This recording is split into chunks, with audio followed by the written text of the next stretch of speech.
Oh, yeah. Turn the microphone on. Hey, you don't really get it, Gutter. What do you do for a series split? Like like one of yours. Give me one of yours. Yeah. Sigh of relief, maybe? Yes. All right. That's good. Welcome in, everybody. Happy Friday to you. Ben and Woods, 97.3 The Fan. I'm a little bit frazzled. I'm not going to lie. Tired and just frazzled.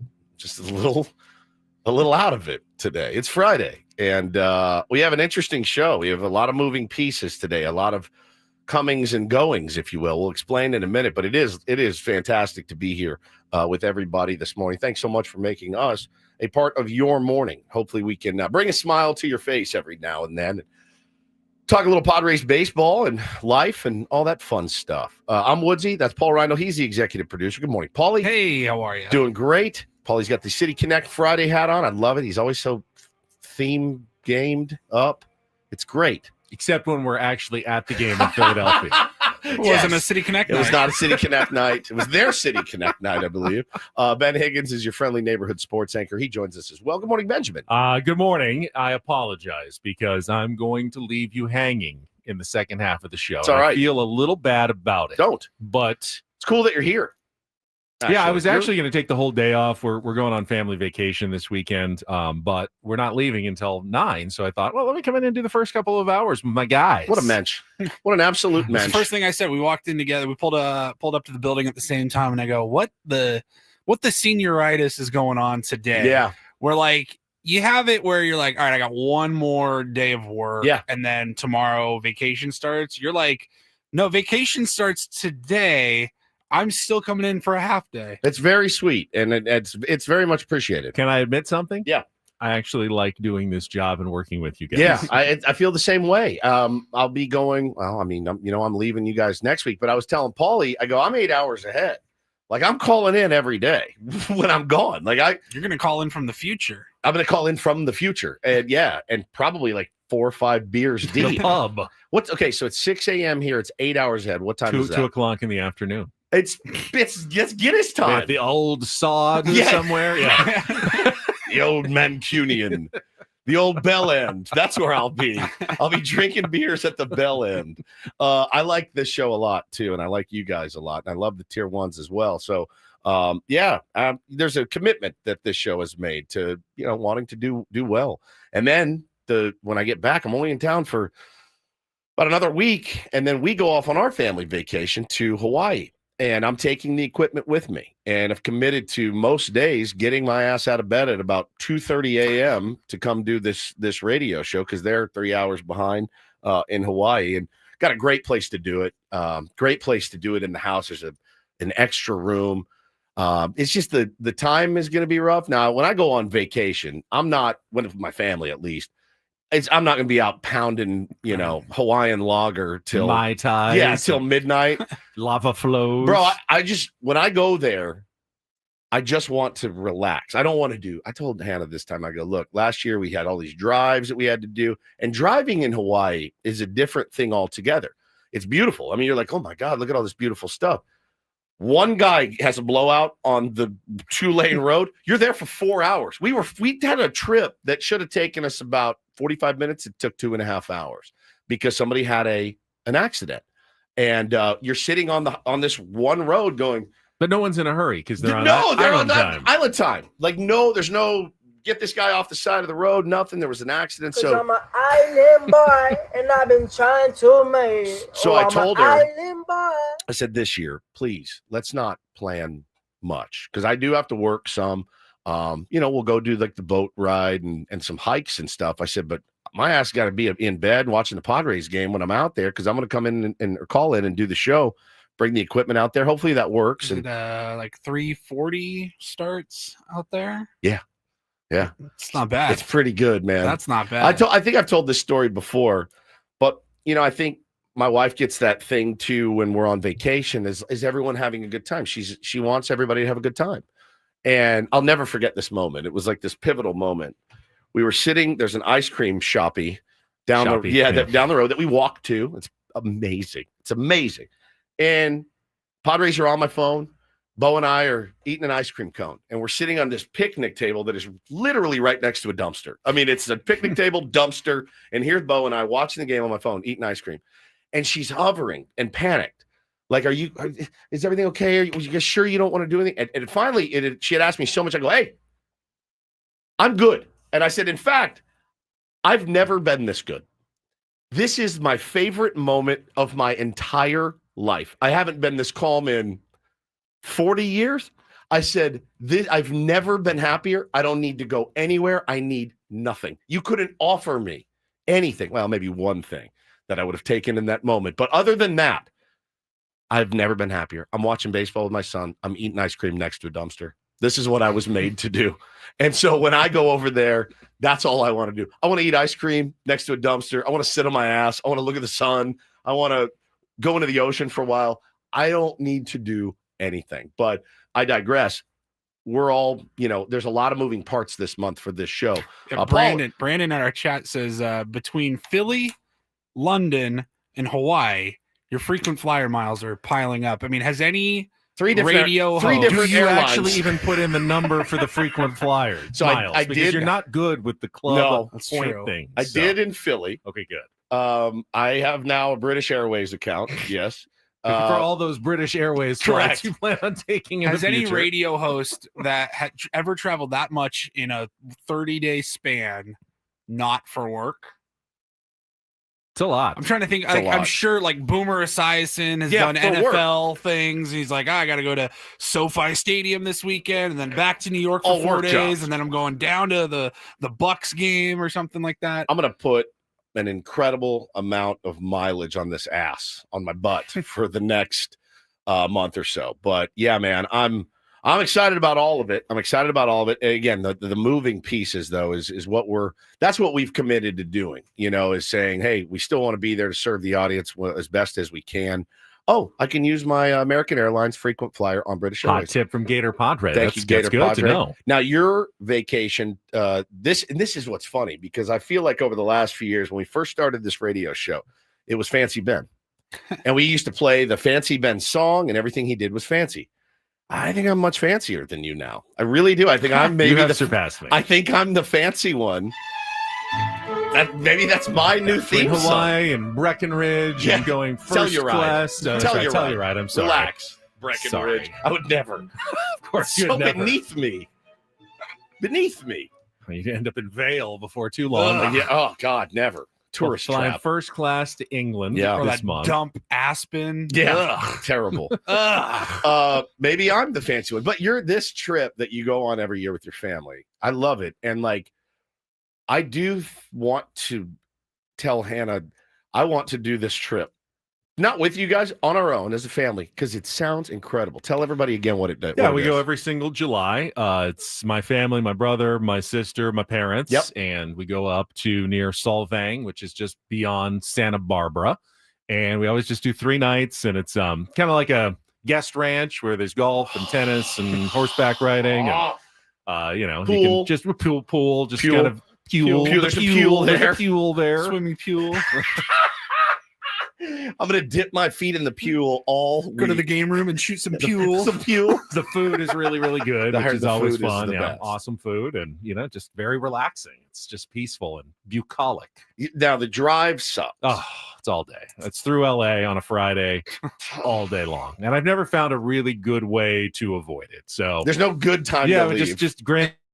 Leave at 9 p.m. last night. Yeah, and just is- gut it. yeah, Gut it out and get there and check in. But What kind of food are we talking there? Like, give me a day in the life of Ben and family food. So it's just the 2 meals. It's the big breakfast and then the big dinner at the end of the night. No lunch. There's really no lunch. You're on your own if you want to get something. Okay. I'm never hungry enough because Is you there need a stuff- giant. Is there stuff around that you could grab a Not sandwich? real. I mean, yeah, absolutely. Okay, We have okay. little snack bars or whatever Okay. you want to get, or if you're going to go play golf, you eat at the golf course, something. But it's just basically order off, a menu, or they also have like a buffet for everything as well with pancakes, bacon, sausage, French toast, eggs, really huevos rancheros. Got all the Everything. Mexican food as well that you want to get, and then dinner is it's at the ranch. There's steaks and fish and ribs and chicken and all kinds of good ranch specialties. They start cooking it at like noon. One. Yeah, you start smelling it. Yeah, you start smelling it Text early us in the some middle pictures. of the day. Send us some pictures of the spread. Yes, please. I You will. never Like, send us I will just- pictures. okay, I You know. never ever send us any pictures.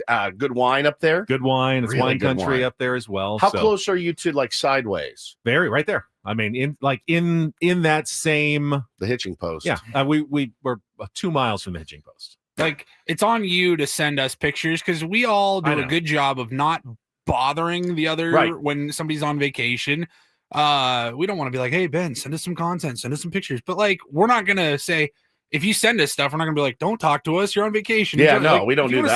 Send us something, but we're not gonna bug you. I about want to it. see this. I want to see the I'll food take some. spread. I'll take some of the pictures of what we're doing. I don't think my kids want to be in the pictures fine, that that's much, fine. but I will. I want to see pictures of the food. Yep.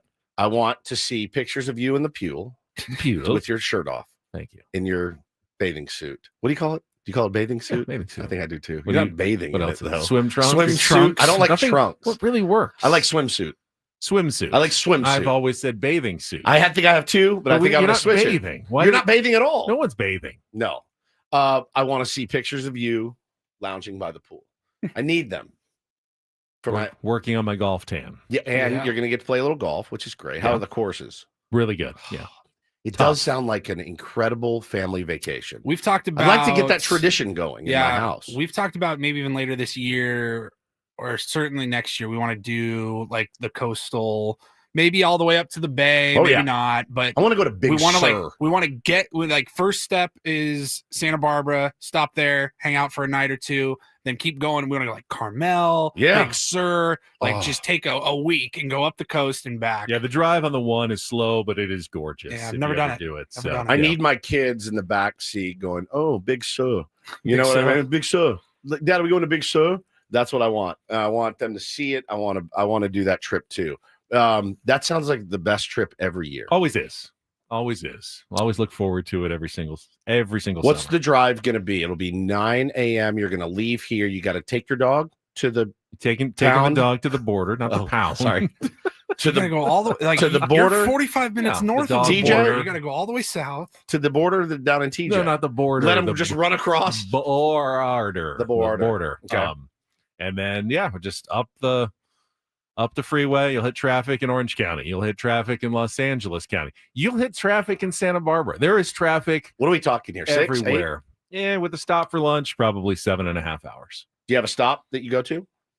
I have something planned, different one. Okay. I do my research. I know try you to, do. I know you make do. everybody happy. Something for everyone. I like the idea of you just driving to the border and just letting your dog run across the Mexican border, and I will pick you up in 4 days. I do like that I idea. think that's where she originally came from Yeah. because we got her from the shelter down by the border, and I think she was kind of a Mexican rescue dog. Yeah. So Yeah, we got a cat from down there as well, Tiger. And I like that idea better of just, All right. all right, we'll see you in a few days. It says on Google Maps if you left Encinitas at 9 a.m. to get to Santa Barbara. we're like an hour past there too. To Okay. actually get there, but So yeah. it says, depending on traffic, 3 to 4.5 hours plus another hour. You said Yeah. north. You're probably looking at about 7-8 hours. 6, 7 and hours. traffic's going to get worse and worse and worse. Is there a as the day dinner? goes on. Is there a dinner tonight? Yeah. Okay. Yeah. The worst part is there's no way We'll be there in time around for, it. We'll be there definitely in time for dinner. Have hopefully like an hour to chill, relax, a few minutes by the pool, and then get ready for dinner. Not say pool. Can't say. From now on, it's going to be the pool. The swimming pool. That's awesome. That's awesome. I'm excited for you. And I will not be here on Monday. Right. I will be back on Tuesday. Totally on Monday. So just be me and Paulie on Monday. We've got some special things planned, as we always do. When you're gone, we have a really good show coming up today as well. Ben will tease that in the next segment. But I did want to address, we are trying to get this show that we do, this YouTube show, off the ground. And it's actually called Off the Air. But I want to get off the air, off the ground. Because I really, again, I like doing it. Off and running. Told you the story yesterday about how we did one and we lost the audio. And Adam came in yesterday. He's kind of off the rails. It's off the rails. Yes, it's exactly right. He did say, he goes, I literally stayed up like I was sick to my stomach. I go, again, I'm not mad at you. Like it's happened so many times to anybody that's ever been in recorded audio. The Rolling Stones probably cut a song once, and the guy was like, I forgot to push the button. And they're like, oh my God, that was so good. We can't recreate that. Does anybody remember Wild Horses? I thought we had it. We didn't. Like you bell end, you didn't push the button. I promise you, Keith Richards has written songs that he thought he hit record, and he was excited to wake up and listen to his tape recording. He goes, oh, bloody hell, I didn't hit record. I promise you, huge hit songs are out in the ether still because they've been lost. So back then you had to play and record at the exact same time. I just hit play. Oh my God. Oh my God. So again, anything that's ever happened, if you've ever recorded audio in any medium, you've lost it, you've forgotten it's you've done 50 minutes, you played it back and it was like blah, blah, blah, blah, blah. It was all crappy, like it's happened. So I'm not mad. I would have loved that episode to air. There's obviously a bigger cosmic reason that it didn't. That being said, he did something to Ben via text message yesterday that I was like, I have to call him out for that. And to explain our boss, Adam, when we were in Philly, we sat at this dive bar. And speaking of Stones, I put like 25 Stone songs on the jukebox, and we were sucking down whiskeys, and it was the greatest night. We had such a fun night. I have a picture of you standing at the jukebox. Do you? Just feeding money into it? I had such a great time. Probably still playing whatever you loaded because you put so many songs on there. It was so much fun. You were like, what is this crap? What is this, Morgan Wallen? Yeah, there was some garbage playing over the airwaves. You got mad. You were like, it was like really affecting your mood. And we're like, you know what? Go play with your jukebox. Well, I did the bit too, where I was like, play yours next for an extra $1. I was like, done. I probably spent $50 just playing my song next, so I didn't have to hear whatever this other idiot put in. Oh, good, Jelly Roll's on. So I just kept playing my songs first. But we sat at the table and we just were having a great time, and we were getting very lubed up and loose. And we started talking about Adam and how much we love Adam and how great of a boss Adam is and how important he is to us and how we wouldn't be here without him and his support. And we texted him, and he was genuinely authentic. We were drunk. We're like, we're like, we love you, bro. And he had like the teary-eyed text. But then you get home and you're back in the swing of things. And you hey, right? Welcome back. Can you do your new show tomorrow? Welcome back. Are you guys all on the round table this week? So glad you're back. But welcome back. Hey, Ben, you don't have to leave at 8, do you, on Friday? So he starts texting the thread of the show, Ben Woods, Paul, and Adam. And he'll watch these games, these Padres games. And he'll start to work himself up into a tizzy about the dumbest stuff. And there was a play. Adam may be the most passionate Padres fan in San Diego. He could be. The way he texts us about he gets so nuts. And he goes, that throw from Fernando was inexcusable. The guy got to third and he ended up scoring. All right, fine. Agree. Yeah, probably should have gone. For me, we'll talk about the game, but I didn't mind him throwing home. I didn't. I thought he's got a hose piece on him and a good arm. I mean, he could have, never know, right? He gets off a good throw. Maybe he gets that guy at home. Fine. So Ben pushes back on something, blah, blah, blah. And then he did something in a text message, which I thought, oh no, like he's crossed the line. Did you agree? Did you notice when he did it? I did. And you didn't say a word back. I didn't. I just decided to let it go. So he was also talking about the fact that yesterday, Jim Bowden from The Athletic, who's Bowden. Bowden? You sure? Pretty sure. His stuff is terrible. He has the worst trade proposals in the game. I don't know how he got a gig there at The Athletic. He's not good. I mean, he used to be an actual GM. I know he did. And I would think that that's his qualifications, but his proposals are wacky. So he comes out yesterday with, again, news we've talked about ad nauseum. Sean Murphy, Padres may be interested in Sean Murphy, the catcher for the Braves. And he sends this. He goes, good stuff for tomorrow. All right, that's strike one for me. If it's good stuff, I'll find it. Okay? That's it. That's strike one. So I said, yeah, but it's Jim Bowden. And he goes, well, at the very least, there's a difference between this is what I'm hearing from sources and here are the top 25 trades I'd like to see happen. So at that point, I said, I'm not engaging anymore. Then he says he won't trade any players under contract beyond this season, talking about Alex Anthopoulos from the Braves. Ben writes, well, we've heard Murphy's available no matter what the team is saying publicly. Adam says, different reporters have different sources who relay different information. I'm not disagreeing with you, Ben, just sharing info.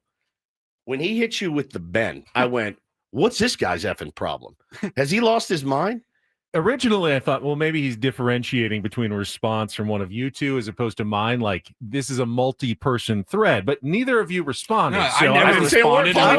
Woods just said he was like, he said, I'm done. I'm not responding. I'm not engaging with this. I shut it down. I just never respond. When you use someone's name, whether in conversation or via text, I think that's a no-no. Like if I say to Paul, like, are you kidding me, Paul? You're like, oh, God, like, I'm in trouble. Crap. What did I do? Are you joking, Ben? We have something we need to talk about, Steve. That will kill me. That will kill me every single time. And he did it to Ben last night. I go, oh. And Ben just disengaged. He just pulled off, dude. You broke hard right, and you got out of there. So I'm gonna be honest. It's here. Aggressive.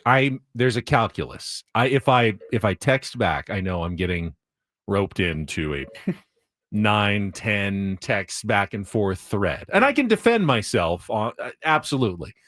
I just don't want to, and I don't feel like I need to. So I just disengaged from that conversation. You did. You broke hard right, and you were out of there. And I did too. I mean, I was busy. My parents in town. We were hanging with the kids, going to dinner. I could do an hour on text etiquette. There is a lot of the simplest thing can make you go from, oh, we're having a good conversation to, oh, are we fighting? Are we about to throw fists now? Yeah, are we? You gave me a thumbs up. You couldn't even heart it. Mm-hmm. Like, sorry to bother you. Yeah. I'm bad about sometimes just seeing things and hearting it just so it'll go away. I'm like the worst at it. I don't mean to like, I'm hearing you, I'm seeing your text, but sometimes like somebody will Paulie will send me, hey, for tomorrow, and I'll see it and go, all right, I'll get back to it. And I just heart it. Like a video. There was a video Paulie sent the other day. You guys were talking about it. I was like, yeah, totally. And I never watched it because I just hearted it and moved on. I would assume that the designers at Apple had intended like thumbs up to mean, yes, I agree. And I acknowledge what you're saying. And hard is passive aggressive. And hard is I love it. Yeah, well, that's awesome. But what it's really become is heart is I'm not looking. All right, fine, whatever. I'm moving on. And thumbs up is actively go F like yourself. Thumbs up is go F yourself is what it really means. Because it's just like said, yeah, that sounds great. All good. If you said sounds great. If you just said okay, like, oh wow, I'm sorry. And a thumbs down is truly like if you're thumbs downing someone's text like genuinely, it's very rare and very serious to do that. Carl says, Woodsy, you got to start hearting the San Diego concierge requests. I do. Believe he's going to be thumbs upping them soon and might be thumbs downing them at some point. Somebody says my camera's off center. Sorry about that. We are off the rails. On the air with Ben and Woods. But yeah, Adam, when he said Ben yesterday, I went, oh, somebody's a little pissy. Are you a little pissy right now? He was. He was a little fatherly, a little spousely as well. Ben. And then Benjamin. How does Ben repay him? By coming in and working 2 hours. Did you do it just so you didn't get banged for a vacation day. Because if you did, that's very smart. It's Ooh, very I didn't smart. think about that. But you don't have to submit today because you're here. Exactly. I am here. They're not going to bang you for a half day. True. Good for you. No, and also, as I said, You like it. I like you guys. Ben's finally taking advantage of every time there's a holiday, like a lot of businesses. Yeah. You get the email from the big boss. It says, "Hey, this Friday, Leave early. we're shutting this mother down There at it is. noon." Here's my half day. That's It's your a half day. Now, Here if it you is. work, if you're not able to leave at Ooh. noon, work it out with your boss and take a half day another time. You know how many half days I'm taking in We've Hawaii? got about a month worth of half days from all the vacation days that we've never taken. Every day in Hawaii is going to be a half day for your old pal Woodsy. I gotta use them or I'll lose them. Right? This is from 4th of July 2022. Here's 4th of July 2023. Christmas Eve, New Year's Eve, Labor Day weekend. Let's get after this Padres game. Yeah, and I'm leaving you for 2 very important interviews. Massive. We will tell you about all of those coming up. Let's just get right to it here, Paulie. We're going to check traffic with Kelly Danick. We'll come back, tell you about those interviews that are coming up, and then we'll get right into our Padres wrap up. They did get the series split last night. If you were watching, another tense game against the Arizona Diamondbacks. That team is troublesome against the San Diego Padres. No doubt about that. Talk about the 4 horsemen of the bullpen and more, all coming up on a Friday morning, 7-Eleven day. Get your Slurpee on on San Diego's #1 sports station, 97.3 The Fan.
Hey players, things are about to get real here in San Diego.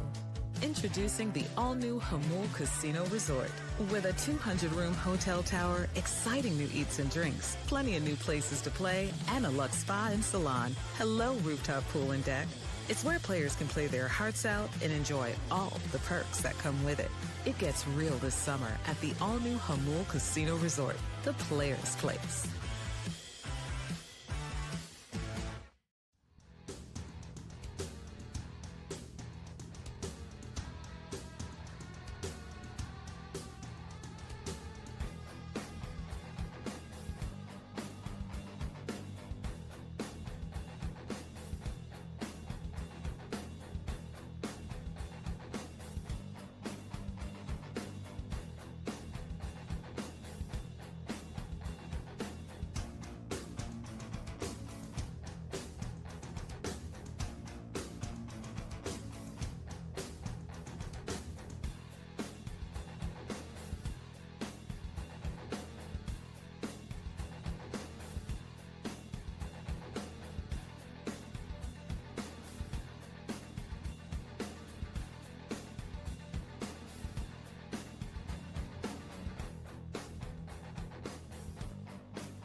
So you say you'll be okay without me. The last hour of the show in particular, because we have two big guests coming up on the program today. Let me set it out a little bit right before we get to our highlights of last night's Padres win. Darren Smith's going to be with us for his usual Friday segment at 7:35. We'll talk SDFC. They got a big game at Chicago tomorrow and some Padres baseball. Coming up at 9 o'clock, our second Major League skipper of the week. This time it'll be Mike Shildt who joins us on our Eco Water SoCal Managers Report. Try alkaline water for just $9.95 a month. Eco Water SoCal, keeping it soft since 1925. I know you'll be fine. Talk to Shildt all the time. Yep. No problem with that. The second interview is the one that I think we were both a little nervous about. I'm sorry that I can't be there with you, but I think this is actually going to work out for the best. we will be talking to WWE legend Rey Mysterio. Hall of Famer. 9:35 Yeah.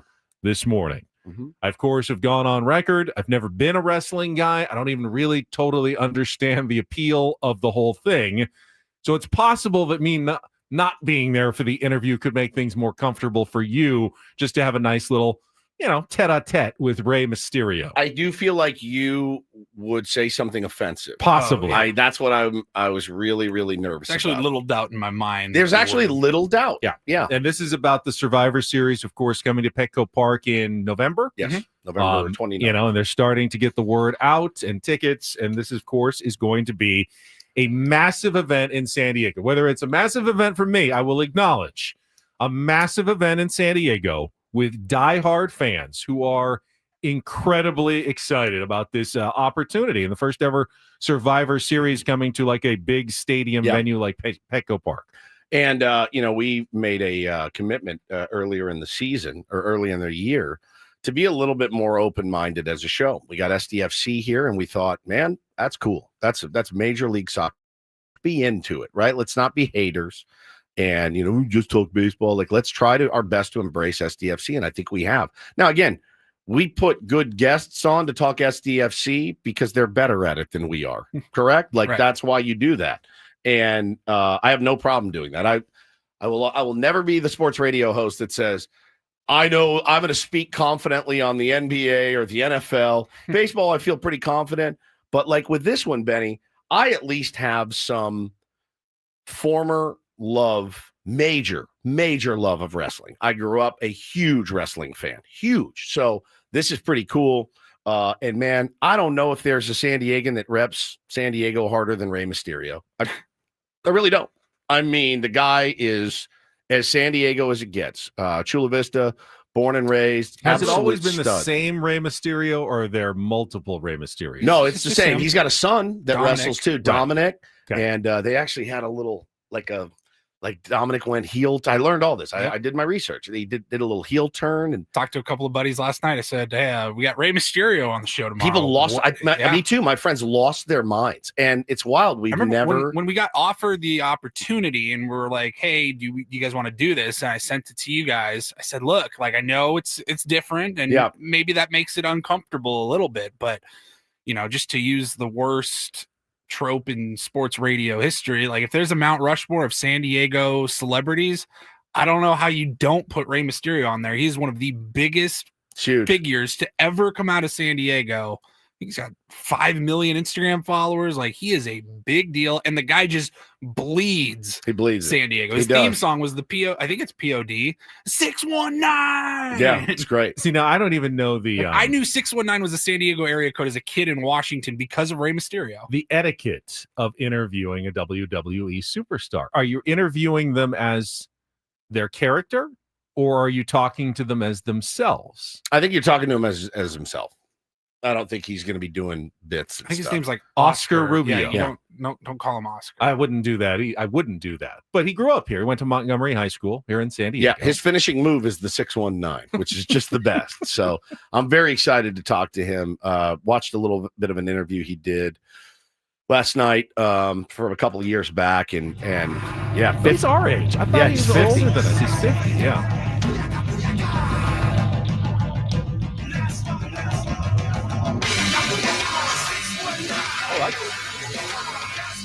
God loves it. So I'm excited, man. And again, we've committed to going. I'm committed to genuinely going. Excited. We're gonna go that night. We're gonna take this guy along with us.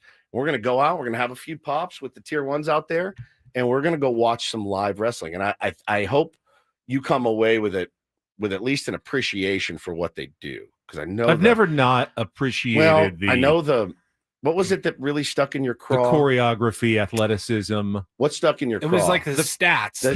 People who he gets mad when statistics when he said like, oh, you're a 5-time champion. Yeah, historical records and stuff. That bothers you a little bit because you think it's predetermined. Probably is. That's a tough room to walk into. Do you walk into a room and they're like, all right, guys, grab a seat. Ben, you're going against Woods tonight.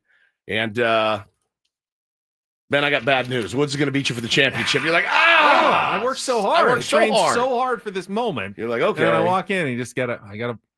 All right, fine, I'll lose. How am I going to lose? Yeah. What am I doing? I'll make it look good. The neck. Everybody works the neck. I did like that movie. You told me to watch The Wrestler. It was good. Brilliant. Brilliant. So, listen, I'm probably not going to do much better than Ben on this interview. I'm just excited to talk to him and find out how cool it is going to be for him to be out there at Petco Park. It's going to be that event is going to be bananas. Oh, speaking of bananas, Saul says he won't be in character. He's very laid back. Yeah, he's cool. He was. I loved this interview I saw with him, and I'm looking forward to talking to him.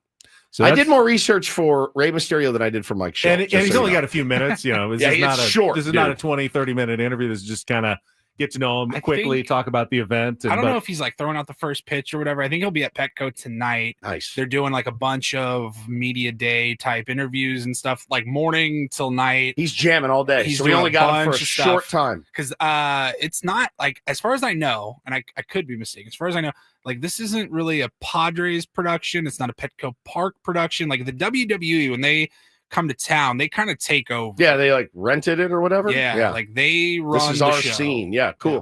I'm excited, man. All right, one other quick show announcement. This will please old school Ben and Woods fans. Since I'm leaving at 8, we're moving up Take on Woods to its old time slot of 7:10 this morning. There's at least one guy I know that's very happy. Which means we'll talk Padres baseball from now until 7:10.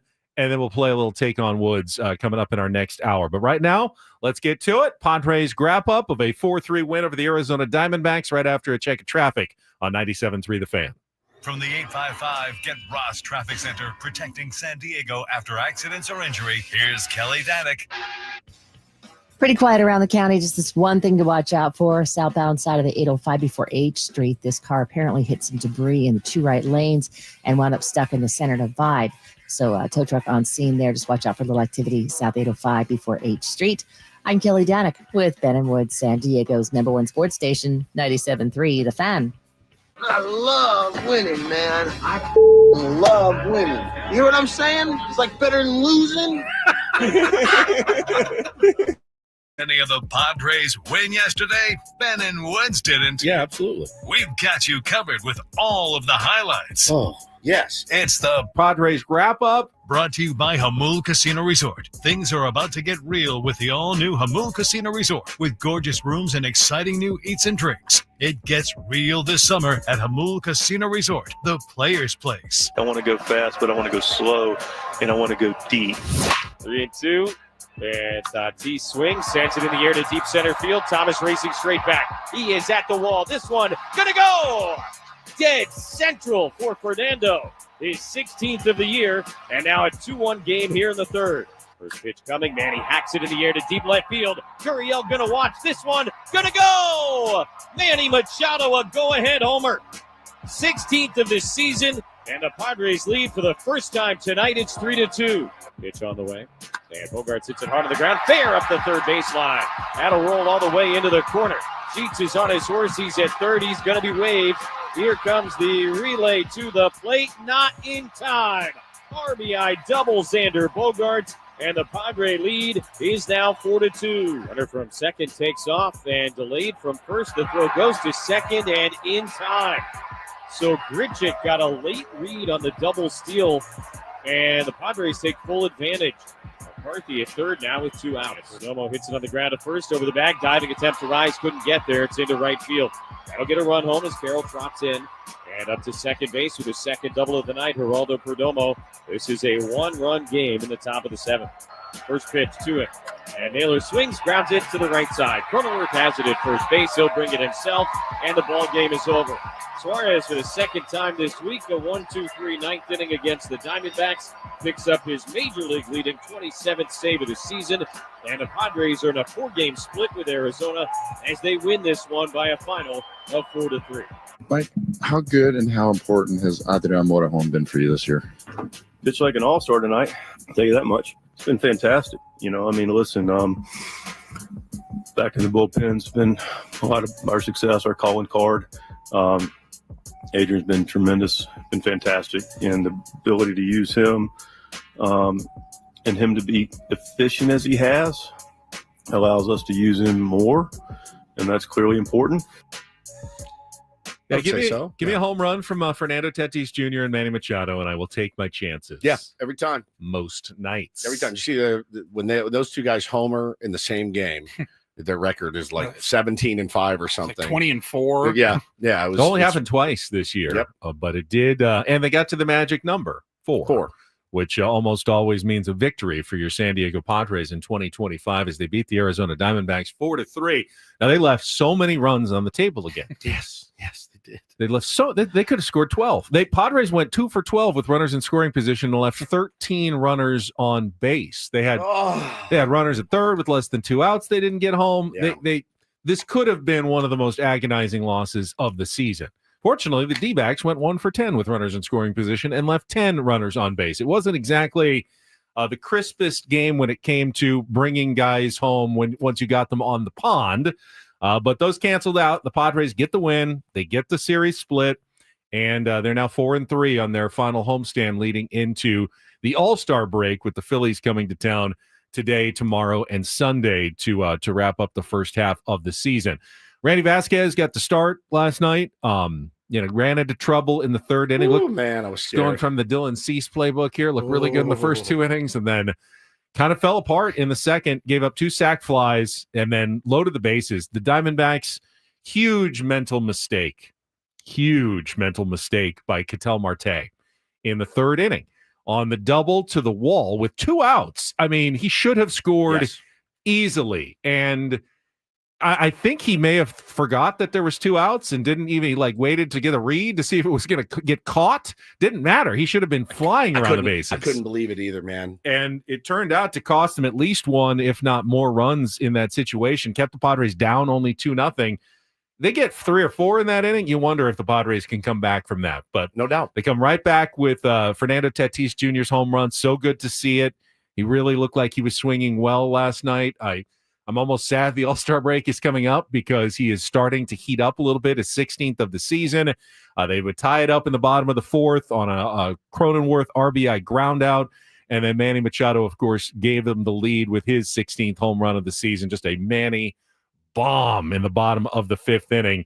And then they added on with the Bogarts RBI double later in that inning to get that 4th run, which turned out to be enough thanks to the great bullpen work. Got a little lucky, I would say, last night with the Cronenworth ground out, especially. Naylor, he's not the greatest defensive first baseman, kind of smothers that ball, ticks away, ends up getting the out, but the run scored. I think a better first baseman, Benny, picks that ball, slaps the bag, throws to second, maybe gets a double play there. Wasn't able to do it. So again, man, they fought hard. They got that win. They earned. Jesse said it. They earned that split last night. And yeah, man, I think you look at this team and certainly we all know we've beaten the dead horse over and over about the offense, the lack of production. But when you can get some home runs, I mean, I know they're solo shots right now. When you get some of those guys and I texted somebody last night. I said, we got to be the worst team with runners in scoring position. We're not. Not runners in scoring position. Bases loaded. We're not. We're better than, I think, 6 other teams. So we're near the bottom. Better than the Phillies with the bases loaded, which surprised me. But yeah, man, when getting the sacks jacked and not being able to capitalize is pretty tough right now. And it does put a ton of pressure on your bullpen. Those guys had to come in and get it done again. I think the reason for that, I mean, there's obviously multiple reasons that go into it, but it's not because the Padres players aren't clutch. It's because the guys who get on and load the bases are the middle of the lineup. So then what happens? Who's up? The bottom. When then the bases are loaded. All the good players have already hit, and you're left with your 8 and 9 hitters who are, the worst in baseball, that are producing nothing for you. Whoever you're putting in there, whether it's the catcher, whether it's Trenton Brooks, whether it's Bryce Johnson, you've just got so little production, and so many times those guys end up with guys on base. And by the way, that's a strategy other teams are using. Why give anything good to hit? Walk a couple of those guys in the middle of the order. Yeah. They're not going to do damage at the bottom of the order. Such a good point. It's why A.J. Preller must upgrade the lineup, before the trade deadline. He's almost been fortunate not to suffer even more consequences from the lack of production that he's gotten at the bottom of his order. The fact the Padres are still 7 games above 500 despite having just 0 contributions from the 8 and 9 slots almost all season. Kind of lucky for him. Yeah, and Captain in the chat says, no, the top had their chances too. They don't polish. They did, and they have, and there's no question. The team needs to be better with runners in scoring position. But yeah, I was impressed by the dub. I'm always impressed by our bullpen.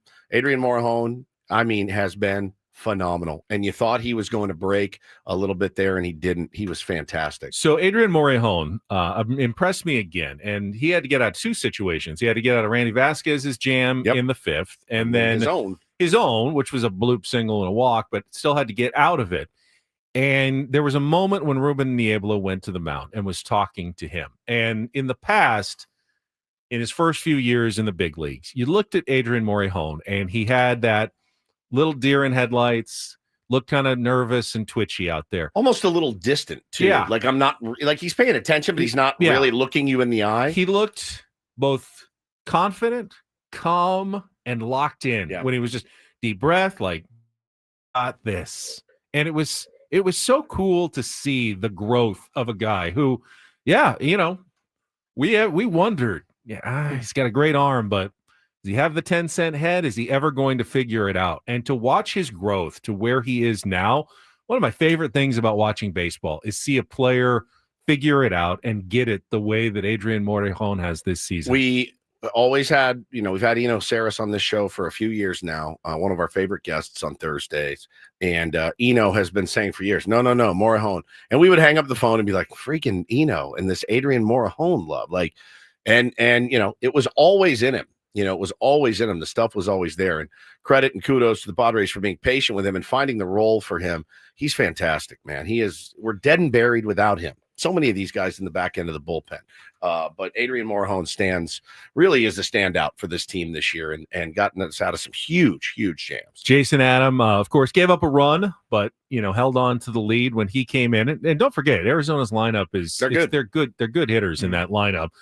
Estrada looked great again. He had that little blip a few weeks ago, but he's been locked in the last couple of times out. And then Robert Suarez, the 1-2-3 ninth inning for his 27th save of the season. And they officially have a nickname. AJ Cassaville said, we're rolling with it now. Mike Shildt used the phrase, the Four Horsemen. Four Horsemen. Oh, and now they're sticking with it. I like it. You're going to probably be seeing that a lot going forward. Remember the Four Horsemen of the Padres bullpen. Remember when it used to be ass? I like this one better. The Four Horsemen. Adam Scott Suarez last year. Yeah. I like it a lot. Now it's the Four Horsemen. Yeah, I like that. Does that shortchange anybody else in the bullpen? I don't really care. I don't care. I like these four. Mike Shildt uses them. 6, 7, 8, 9. They're clearly the guys. Yeah. Everybody else is a guy. They are the guys in the Padres bullpen. Just the problem is you can't use them every single day. And now you're going to have to figure out a way to win some games without those guys every once in a while.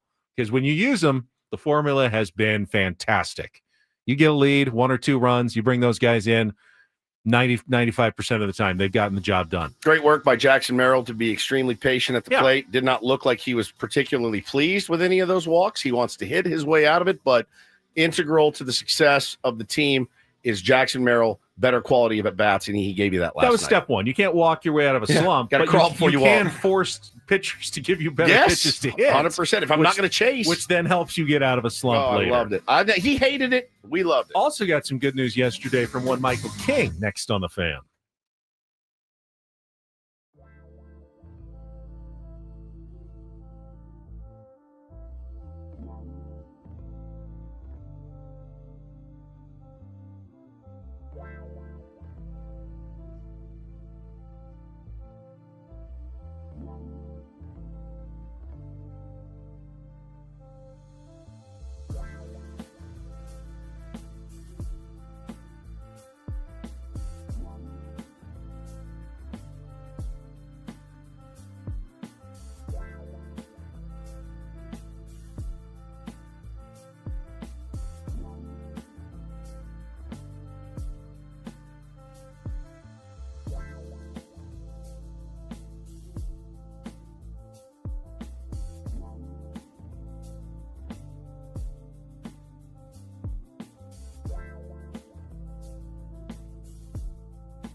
I caught a quick side there from Matt Scraby in his promo. But, yeah, it is true. Manny Machado is going to join Gwen and Chris this afternoon. Don't know what time yet. No, I think they have to play that by ear. They're going to get him from down at Petco Park ahead of Game 1 of the series against the Philadelphia Phillies. So stay tuned, as they say, to your local channels. Keep tuned, as you say. Keep tuned. Keep tuned, yeah. No doubt the best news we've gotten from Michael King since he went out with his pinched nerve yesterday at Petco Park. Welcome back, hour number 2. We're going to play some Take on Woods here in a couple of minutes as well. In fact, if you want to get online, a chance to qualify for our grand prize trip to Las Vegas, start calling in the next couple of minutes. We'll play like at 7:10 in about 10 minutes from now, 833-288-0973. There is a bit of a discrepancy, though, between the optimism level of manager Mike Shildt and also what Michael King was saying directly to reporters yesterday. Let's first play what Mike Shildt had to say. Was Shildt slow playing it? I think a little bit. Okay, I like that. A little bit. I think that's his job. Here's what he had to say. Can you give us an update on Michael King, how he's doing, and also Joe Musgrove, if you don't mind? Yeah, Michael's in his, since the last update, still continues to be very favorable. And last update was the most favorable we've had. And the favorability is based on consistency and being able to take the next steps. And it starts with being pain-free, which Michael is, continuing to get and maintain and increase his strength, continuing to be able to go out and throw and increase the intensity and the distance of his throws. So all these things are taking place with Michael. He got on the mound yesterday. Didn't mean he threw a bullpen, but he threw off a slope, which is encouraging. And now we're getting to put together a calendar that says this is the progression that gets him back to pitching for the Padres. So all those are big, big milestones relative to where he's been and what he's been dealing with. But he still has some ground to cover. So that to me sounds cautiously optimistic from the skipper, right? Sure. Which is, again, his job, I think, is to temper enthusiasm. Right. Now, Michael King, when he spoke with reporters, gave, I would say, a much rosier view of where he is. Which is what a player almost always does, I think. He characterized his session. He said, yes, I was supposed to kind of throw off a slope, not a real bullpen. But he said, I felt so good, I ramped it up and turned it into more of a full bullpen session, throwing most of his pitches up to 91 with his fastball. He wasn't going like all out. Yeah. But I mean, he averages like 93. So he was almost back to his full velocity already. And then later he said, oh, I feel 100% healthy. Oh, wow. He said, I'm good to go. I just need to build myself back up. Yes. Because, you can't just jump right into 6 innings after you haven't pitched in a month. So he feels like he is now at that point where he's just trying to map out how quickly he can get back to the mound. And when asked about the timeline, someone brought up the fact that August 20th is the Michael King bobblehead giveaway game against the Giants. And he said, oh, I'll be back well before that. Oh, and I love he that. Emphatically said that would be very late for August 20th. He thinks he'll be back well before that, which makes me think probably, early August is what he's looking at for a timeline now to return to the Padres rotation. Good. I mean, absolutely needed and important. And we don't go really anywhere without Michael King coming back and being, the ace type pitcher that he has proven himself to be the last couple of seasons, Ben. So that's phenomenal news. He told Kevin Acee that he says, I'm what they call a type A personality. Yeah. When I got hurt before the training staff even laid out a rehab, I wrote out my own program before the training room even did, brought it to them and said, you can use this as a guideline. And they said, okay, that's kind of aggressive.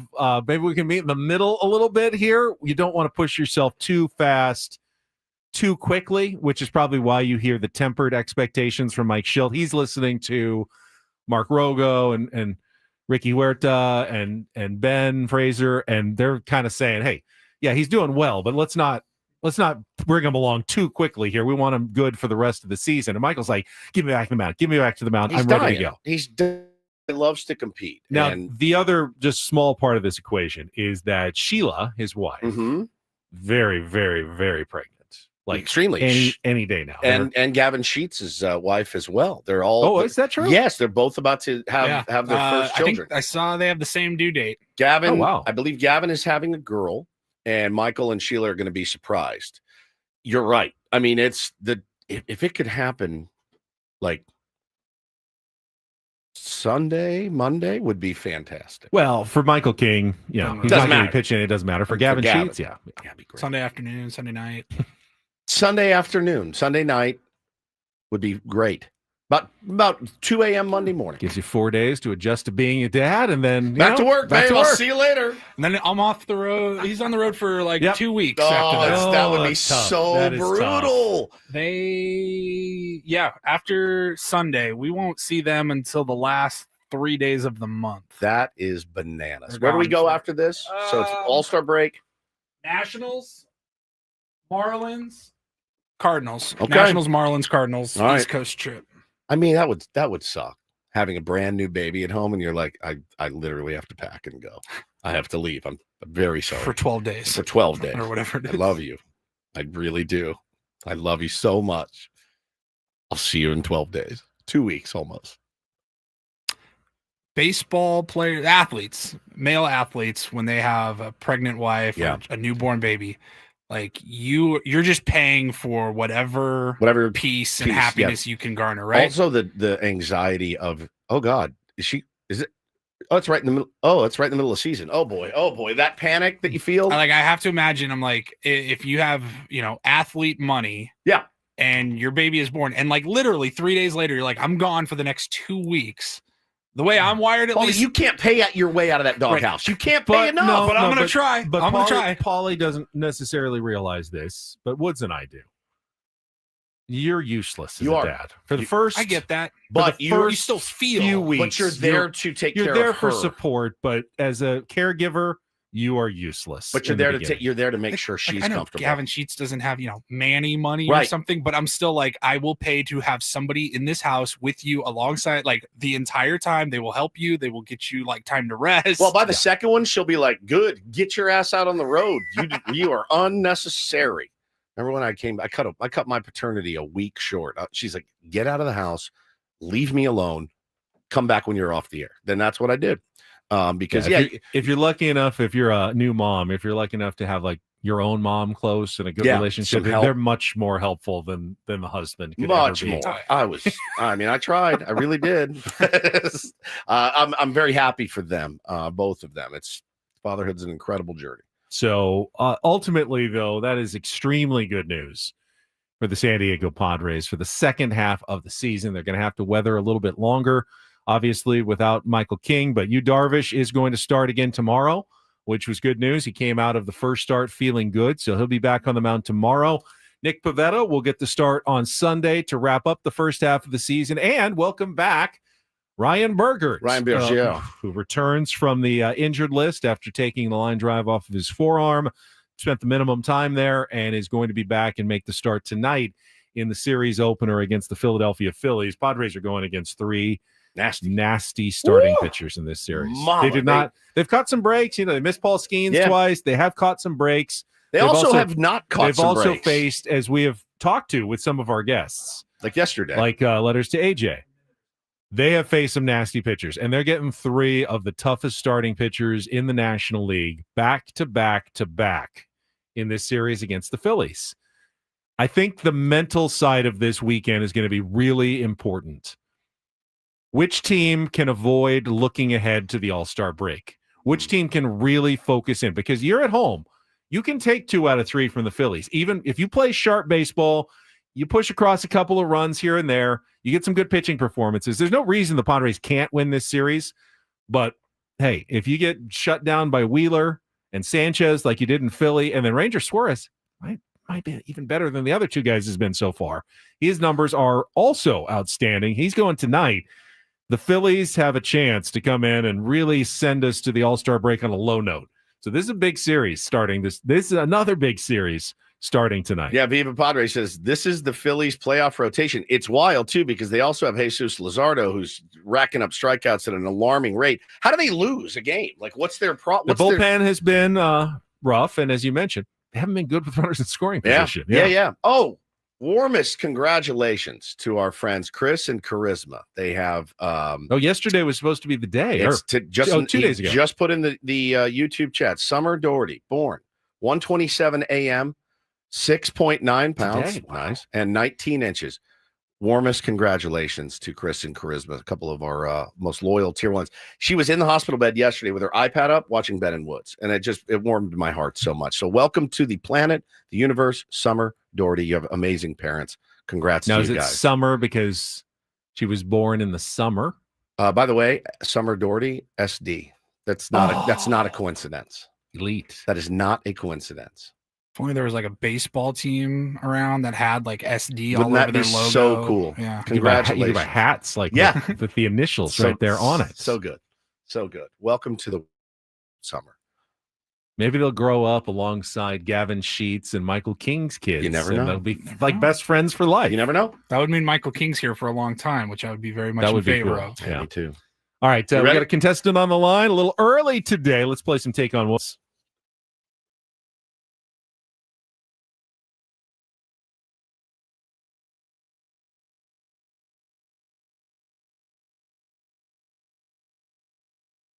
Early edition of Take on Woods brought to you by Bay Alarm, security and fire alarms for every business. We got you, and we got Scott on line one. Good morning, Scott. Good morning. All right, you ready to play our game? I think I am. All right, I got two pieces of news for you. First of all, just for playing, yes, you are winning a $50 Better Buzz gift card. My Coffee Place, make it yours this summer with their Summer Flings menu.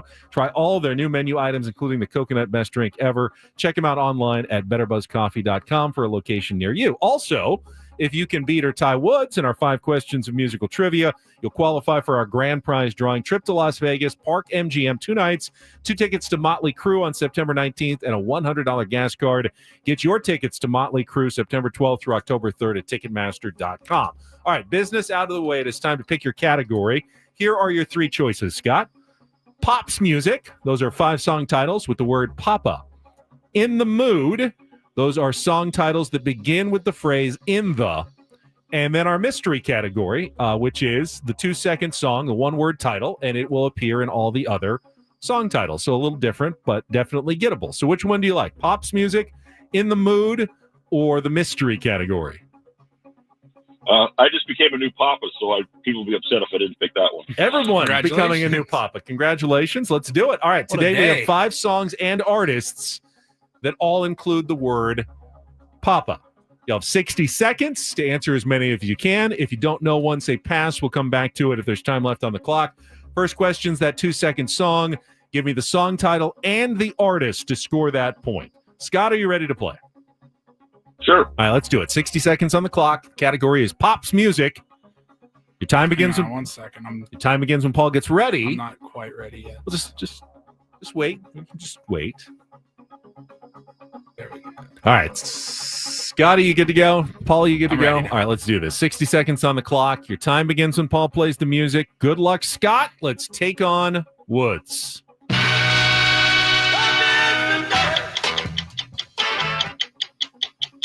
Papa's got a brand new bag, James Brown. Correct. Which classic American folk group produced iconic songs like 1963's California Dreamin'? Mama's in the Papa. Correct. Which 1986 song from her True Blue album saw Madonna deal with themes of teenage pregnancy? Papa Don't Preach. Correct. Originally recorded by Undisputed Truth in 1972, which all-time Motown classic reached #1 on the charts and won 3 Grammys for The Temptations. Papa was the Rolling Stone. Correct. Formed in Vacaville, California, which rock band is known for early 2000s songs like Last Resort and Scars. Papa Roach. Oh, and that is a 5 for 5. You've got the Better Buzz. You're qualified for Las Vegas. Congratulations, Scott. Hang on the line, Well Paul. done. You'll get all your information. Now it's just a matter of whether Woods can tie that. Hello, Woods. Hello. Problem is soundproof, so no matter how much we yell, he can't hear us because it's soundproof. Just gotta hope you look up at some point. Not looking at your phone. All right, Scott's score is locked in. Woods does this without the category. 60 seconds on the clock. Your time begins when Paul plays the music. Good luck. Let's take on Scott. James Brown, Papa Got a Brand New Bag. Correct. Which classic American folk group produced iconic songs like 1963's California Dreamin'? Mamas and the Papas. Correct. Which 1986 song from her True Blue album saw Madonna deal with themes of teenage pregnancy? Papa Don't Preach. Correct. Originally recorded by Undisputed Truth in 1972, which all-time Motown classic reached number 1 on the charts and won 3 Grammys for The Temptations. Papa was a Rolling Stone. Correct. Formed in Vacaville, California, which rock band is known for early 2000 songs like Last Resort and Scars. Cut my life into pieces. It's Papa Roach. It is, and we have a perfect 5-5 score today. Remember Ben Roach? Well done. You guys remember Ben Roach? Ben Roach was one of my favorite things that we've ever done. This is my last resort. Suffocation. No breathing. Don't give a poop if I cut my arm bleeding. Ben Roach was incredible. It was an incredible piece of radio history. That category was called Pops Music. How that wasn't submitted by Adam for a Marconi Award is beyond me. It's beyond me. So brilliant. Maybe when you're gone, we'll revisit it. Please. We don't have like a throwback Thursday, but it'll come up at some point. I just want to hear it at some point. All right. Way to end the week with a 5-5. perfect 5-5 score. Who was I Scott. playing against? Scott. Yeah, he nailed it. Nice work, dude. All right, we've got Don't Do This is coming up next. Oh, I've got a little fireworks mishap in the NFL. I could have gone way worse. And I've got a breach of tennis etiquette, or maybe just someone who is kind of petulant on the tennis court. We'll get to all that coming up next after a check of traffic. Bennett Woods on San Diego's #1 sports station, 97.3. The Fan. First, though, I'm going to tell you about SDFatLoss.com. So I'm about to go on my vacation. And I told you about the food on my vacation. I did this vacation 2 years ago while I was on the SDFatLoss.com program. Had a couple of cheat days. I still lost 40 pounds in 60 days. They want you to know that you can still live your life, have your summer, and lose weight at the same time by following the great doctor-developed strategies at SDFatLoss.com. Your coach is going to keep you on track, even if you slip here or there. It's okay. They understand. It's life. They know you're eating real food, like steak and chicken stuff from the grocery store, not bars or shakes or mixes. You're not taking injections. It is sustainable. It changes the way you kind of think about food. I adjusted in a few days. I got through it. I lost the weight. I've kept the weight off for 2 years. You can do it as well. So many dear ones out there have lost so much weight with SDFatLoss.com. Just set up your free consultation by going to their website. Again, SDFatLoss.com. Take advantage of the summer special. Get $200 off. Do it the way I did it. Right now, it'll still be warm in 2 months. You can enjoy the end of summer as a new you by going to SDFatLoss.com. Results may vary.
Hey players, things are about to get real here in San Diego.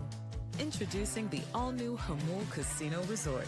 With a 200-room hotel tower, exciting new eats and drinks, plenty of new places to play, and a luxe spa and salon. Hello, rooftop pool and deck. It's where players can play their hearts out and enjoy all the perks that come with it. It gets real this summer at the all-new Hamul Casino Resort, the players' place.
Got the legend himself, Darren Smith, coming up at the bottom of the hour. First, though, it is time for Don't Do This, brought to you by Trust and Will.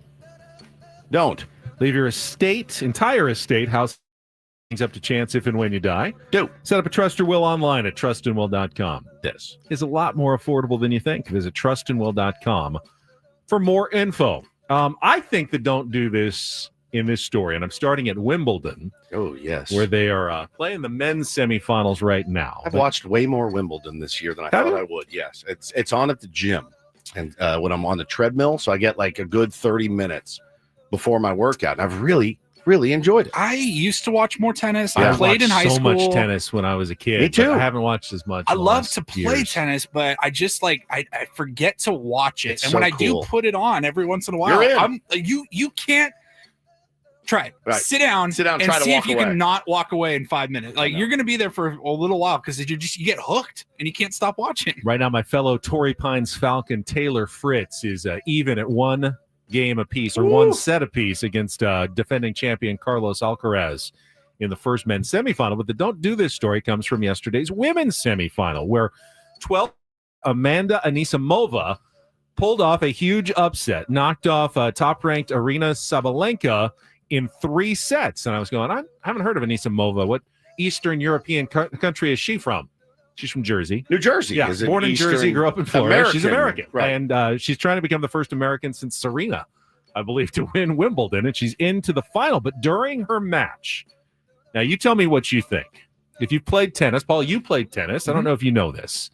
So during one of the points, I think it was 4-2 in the second set, and it was break point, and Anisimova goes for her, her passing shot, and it clips the tape, the net, top of the net, and rolls over, bounces in for a winner. And she's like, yes! I mean, huge moment in the match to go up 5-2, like pivotal. She's going to close it out because of that, essentially.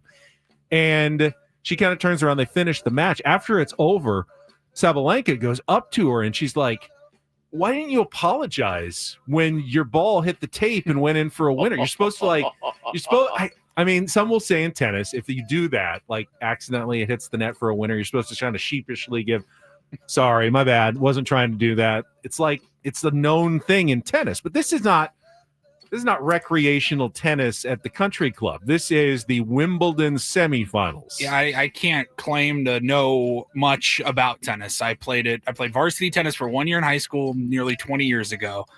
I don't ever remember being told that. That was not a thing. It's not one of those unwritten tennis rules. At least not at the amateur high school. It is an unwritten tennis rule, sort of, but it's not filtered down to the high school level. I think it's like didn't for me. I think it's like the Tatis, don't swing at a 3-0 pitch. Right. It was a rule, but it was kind of a dumb one. Right. Like I didn't grow up going to tennis lessons or anything like that. I'm not going to apologize for getting a point. Yeah, why would you ever apologize? You didn't do anything on purpose wrong or unethical. To Gator in the chat says he was told that in high school. No kidding. Yeah, I guess it all. Yeah. Okay, I was not familiar with that. Just give it the courtesy. My bad. My bad.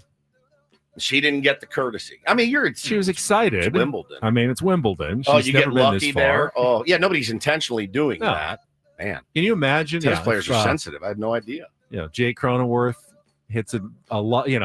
Gets Duck sawed fart. off, Yeah. a broken bat, but it flies over the second baseman's head for a blood single. And I steal the pitcher. My bad. My bad. Sorry, my bad. Never. Wasn't trying to do that. My bad. No, it's a line drive in the books every single time. This was an interesting story. Listen, fireworks, 4th of July, you got to be careful. We all know what happened to Jason Pierre-Paul. I mean, the guy blew his hand off. Every year when you're lighting fireworks, I don't anymore. I used to a lot. It's amazing. I didn't blow off an appendage here or there in all my time dabbling with fireworks. You never lit any off, did you? No, never once. I'm scared of fire and explosives. I get it. Well, brand new Chargers running back Najee Harris sustained an eye injury after a fireworks mishap at a July 4th event. His agent told ESPN's Adam Schefter on Thursday, said the injury was superficial.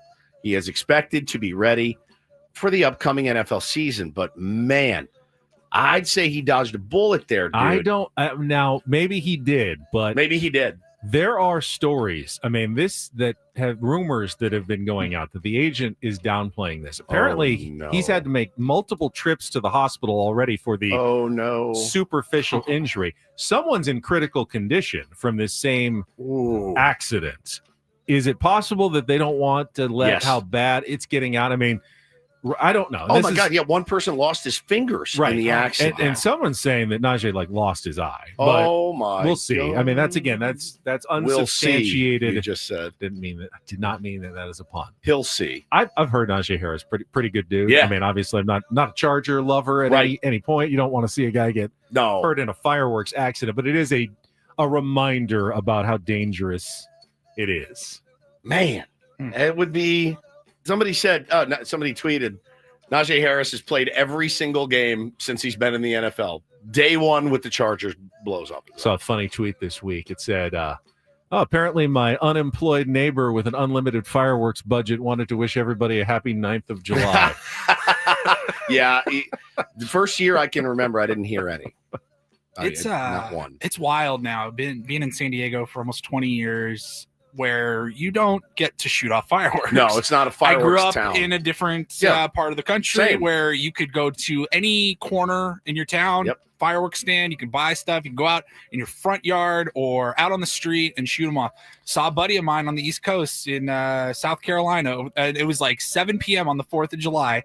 And it looked they were just out in their driveway shooting off a bunch of crazy fireworks. And I'm like, looks like they're having fun, looked like they were safe. And I go, that is such a far-fetched idea now to somebody on the West Coast. Big You're time. Like, the whole city I'm not trying to burn the city down. And then, you grew up in Seattle where it's really wet and rainy. Yeah, you go to the end of a dock. Yeah, you're and fine. Shoot them all In off. San Diego, it's not so much the safety of the people; it's our own safety when you launch one into dry brush and the winds kick up and you burn half the city down. Yeah, please don't. Don't do it. Please. I like the drone shows anyway now. I'm seeing these drone shows are making appearances, and then they look, fireworks are cool. Drone shows are cooler. They're cooler. They're quiet. I would be in favor of getting rid of fireworks entirely. Some people just like the dangerous aspect. Yeah, that's what they're attracted to. I used to love buying those big old shells and having a ball, but been burning them down. Finally, do this. DD mega do. And we're actually a little bit behind, but we really should call out relief pitcher Jason Adam for something cool that he is doing this season. They wrote about it in the UT. I saw players wearing his t-shirts, the strikeout child abuse t-shirts. He had all the teammates in them, but the details are really great. Jason Adam is donating for every strikeout, and strikes out a bunch of guys. Yeah. $1,250 for every strikeout to Olive Crest, which is a Southern California nonprofit dedicated to preventing child abuse. He told the UT, makes the strikeouts a little bit sweeter. Obviously, in the game, I'm always going for a strikeout. But when I'm able to look back on the season, maybe the halfway point, be like, hey, you know what? That added some help and hopefully helps a kid in the time of need. He's racking up the strikeouts. He's going to the All-Star game, and he's giving back to the community here in San Diego, even though he's been here less than a year. Remember, they didn't acquire him until this month last year, and trying to make a good citizen of Southern California and doing some good here. Always appreciate it when guys do that and give back to the community. By the way, if you like Jason Adam, go check out the interview that our Braden Soprenet did with Jason Adam. Went down, met him in the dugout interview at Petco Park, and talked a little bit more about Jason going to the All-Star game and his career and being here with the San Diego Padres. You can check that out on the Odyssey app. Excellent. And that is Don't and Do This for a Friday. That was Don't Do This with Ben and Woods on 97.3 The Fan. And of course, at some point later today, Manny Machado on a Friar Friday. We got Mike Shildt coming up at 9 o'clock today with our manager's report. First, though, we will talk Padres. We will talk SDFC with one of the voices of San Diego FC, Darren Smith, going to join us for his weekly chat. That is coming up next on San Diego's #1 sports station, 97.3 The Fan.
Hey players, things are about to get real here in San Diego.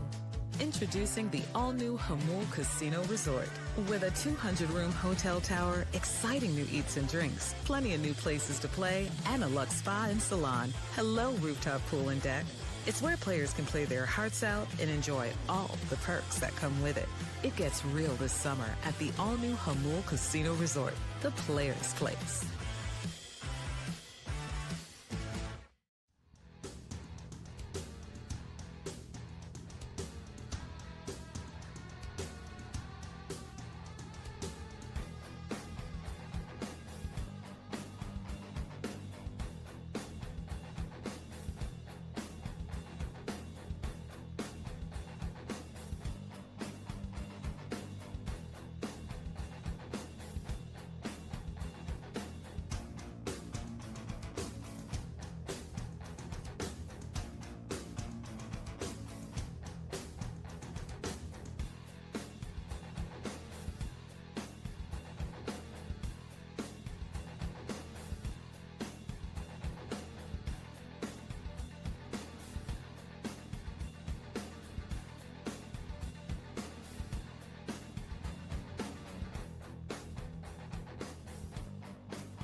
You know all the words. Yes. Woods knows all the words. All of them. This hour at 97.3 The Fan is brought to you by Staples. Got Darren Smith going to join us here. I was down. Speaking of staples, Darren Smith, a staple. He is a staple. In San Diego radio history. I was down at Singing Hills for a story this week. I was actually covering the little kids playing golf at the Junior World, but that's where the training facilities are for SDFC. And so I was over at the driving range at the golf course. And you're hitting balls right toward the practice fields and the facility.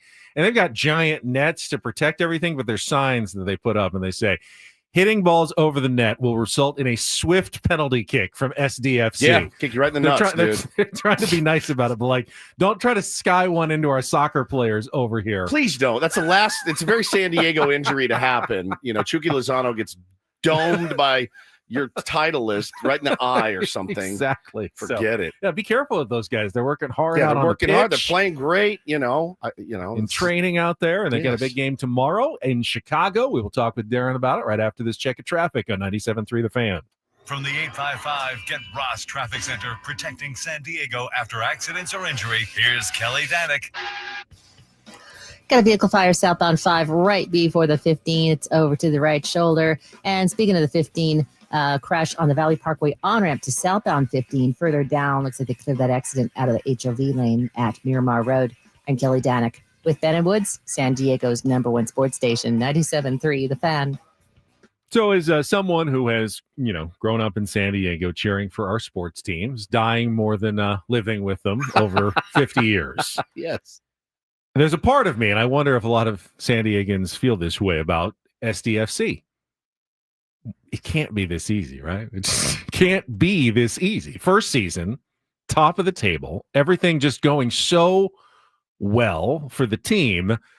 Finally, a little hiccup last Saturday when it looked like they were going to pull out another come-from-behind win, got the goal late to break the 2-all tie. They were up 3-2, and then boom, boom, penalty kick in like the 87th minute, and then stoppage time goal as they lose to Houston Dynamo 4-3. Still top of the table, but at least something that the team needs to now overcome going forward. As Darren Smith, one of the voices of SDFC, and our friend joins us here on 97.3 The Fan. You knew some sort of setback was coming, right, Darren, at some point? Yeah, Yeah, of course. Nobody can make it look that easy. You're always going to face a little bit of adversity. And it's even something that Mikey Vadas had said a bunch of times too. He's like, hey, listen, things are not going well. They're going to turn. Things are going really well. We're going to hit a patch of adversity. So he knew it. I'm sorry. I'm also distracted. I'm thinking about how SDFC would describe that injury to Chucky Lozano. Right. They probably just would tell us it was an upper body injury. Yeah, upper body. Chucky Lozano, yeah, unavailable. Yeah, smoked in the forehead with a golf ball from some hardo trying to launch it onto the field. Which, listen, here's your injury report. Chucky Lozano had upper body injury. Yeah, but I mean, I think the thing is, if you're going to hit a bit of adversity, at least make it entertaining. Right? Yeah, like, that was really an entertaining game. Yes, I had friends that went for the first time. They're like, hey, listen, nothing against you, nothing against them. We want them to win. But I'd rather walk out of this building having lost 4-3 than winning 1-0. So, no doubt. They were really excited. They thought it was really an exciting game, and there were some things I think that were pretty clearly, that were easy to diagnose what the situation was. It wasn't anything systemic. There was a couple of mistakes made, and so it gave Mikey something to do. It gave him the opportunity as a coach to say, hey, listen, this isn't easy. We're always going to hit these kind of rough patches here, and we got to go back. We got to work hard. We're not as great as everybody says we are. So it was really like a perfect way. If you're going to hit a speed bump, it was the perfect way to do it because it gives the coach something to zone in on. And you still don't really lose any ground because you're still on the top of the Western Conference standing. Coaches are so weird, too, to a man, right? I think, and sometimes when we talk to Shildt after a big win, I'm like, what's the matter? And then like after a loss, he's like, what? Everything's great. And maybe it's how they cope. Maybe it's just part of their human nature. How did Mikey respond with the team and to you guys after such a kind of a gutting loss? Yeah, I think he was ticked. I think he was ticked right afterwards. I always try to read the body language, listen to the tone, right? How is he saying what it is that he's saying? We all do this sort of stuff when it comes to the coaches in the different sports. And I think he was ticked because they had the 3 points. They were up 3-2 at home. And you just shouldn't lose that. You shouldn't lose that, whether you lose it, comically or whether you lose it, just because the other team puts it together for a few minutes, right? Like you should never do that. And I think it really ticked them off that they just, that they kicked away 3 points in that one. But we had a chance to chat with him during the week, and he seemed to be fine. I think, like I said, it gave him an opportunity to say, there are things that we still need to be better at. As much as we're on the top of all the power rankings and people are patting us on the back and all that. It gave him, just gave him something to do. And the players, I think, understood that too. Like, they were around there. They weren't, like the spirit was high, like the energy at training this week when they weren't, evading golf balls, and shots off the practice tee. Like they were good. Like the energy was really high. So I think they're going to bounce back well tomorrow in Chicago. One thing that impressed me again about Mikey Varas on Thursday, he's a man of conviction. He believes in the system that they've installed because one of the reporters who was asking him questions was not trying to goad him, but he was going like, hey, when you get a 3-2 lead late, do what other soccer teams do, go into a big shell and protect it. And Mikey was going, but we want to keep adding on. We're up 3-2. We want to get to 4-2. And that's just the way we are built. And yes, occasionally it will cost us because we're being too aggressive. But guess what? I think that means we're then in better position to bounce back and come back from deficits when we do give up the lead. He is not going to change who he is and who he wants his team to be based on one bad result like last Saturday, Darren. And he got rewarded a couple of weeks back, right, in Dallas when they, play a game less than 72 hours after a previous game in Canada. And they're down early, and then they come back and they get to 2-2 late, and a lot of coaches would shut it down there, and they would play that style. But not them. He said it well. If he's got one, he wants two. If he's got two, he wants three. And, a lot of coaches would have said, okay, we got level here. We're having a great stretch. We picked up 2 wins. This would be 3 straight matches away. We could pick up 7 points and go home. And everybody on planet Earth would tell us how great we are. But instead he kept pushing for it, and they got a 96-minute winner. So, it's going to reward them, and they're willing to put up with the mistakes or the times where it's not going to work out in order for them to just continue playing their style. And I really like that about them. They are uncompromising in how it is they're going to play. And Mikey called it early on the season, like second, third of the week. He's like, listen, you guys are going to keep asking me a version of the same question, and I'm going to keep telling you the same answer. We are not going to change the way that we play. This is how we play. It might not be for everybody, but it's for us. It's an interesting thing about soccer, and because a win is worth 3 points and a draw is not worth 1.5. It's worth 1. So it's essentially so much more valuable to win. How do you think that would change like baseball? Let's say you got 3 points if you won by 3 or more runs, but just 1 point if you won by like 1 or 2. It would change the entire strategy of the game, wouldn't it? Like games would be completely different if they had a different sort of standings, a table system like soccer does. That's a really important factor that coaches have to think about. It's not simply win, tie, loss. It's 3 points, 1 point, 0 points. Imagine trying to do that math over 162 games. God, oh my God! Yeah. Oh my God! I struggle with 34. I'm a mess. I'm a total disaster using every digit and notepad that I have. But you are right. And I think that even as an overall philosophy, it's not even just match by match or game by game. It becomes an overall philosophy, which is what? Like you want to win most of your games at home and you want to play 500 on the road. And a lot of these coaches in soccer, they're risk adverse and they just feel like, hey, what I have to do in order to protect my own employment and what I think is a winning strategy for me to try to build a playoff team is to often just play for draws on the road, which is why I go back to the interview that you guys had with Mikey months ago when you asked him, Ben, would he ever play for a draw? And he snapped. He's like, never. Not me. Not going to do it. Love it. Not what we're about. And I love that too. I like my European soccer club is built that way. Like they don't want to do it. They just want to keep going for goals. Cost them a spot in the Champions League final, but that's the style that they play. That's the style that SBSC plays, and I dig it. I like having a unique identity like that you don't look cookie cutter like some of these other boring coaches. It's crazy how process oriented sports are. Baseball being one of the biggest one. I mean, stick to the process. Trust the process. It will work. Football, obviously, a big trust the process sport as well. Basketball, yeah, they got a process, but there's a lot of jazz in there as well. They're improvising. Baseball, man, and baseball players, D. Smith, you know this. Hey, when things are going well and I'm hitting the cover off the ball, I may not need 2 hours grinding off the tee. In fact, I probably don't. And you watch what's like the struggles Jackson Merrill, and you can see that kid grinding through it so hard. Never failed at anything in his life, right? Guaranteed. And to watch him up there, and last night I thought was a good stepping stone. Didn't get any knocks, but man, he laid off some high cheese, took 3 walks. I mean, that's beneficial for the team. Do you think he's getting closer to busting out of it? Yeah, and I think, this is where it really helps these guys to be around somebody like Manny, right? Because Manny is straight off the assembly line when it comes to that mentality of baseball. Yep. When Manny's going good, sure, he might smile a little bit more. He might joke around with Kevin Acee, but he, for the most part, it's the same guy. Same and when it's not going well, might be a little bit frustrated. But you talk about a guy who's process-oriented, who's been the same dude. You could put on tape. You could see the same exact thing that you saw, whether he was wearing an Orioles cap, Padre hat, whatever. Like, that's the guy that you always hold up and go, that is what a baseball player looks like right there.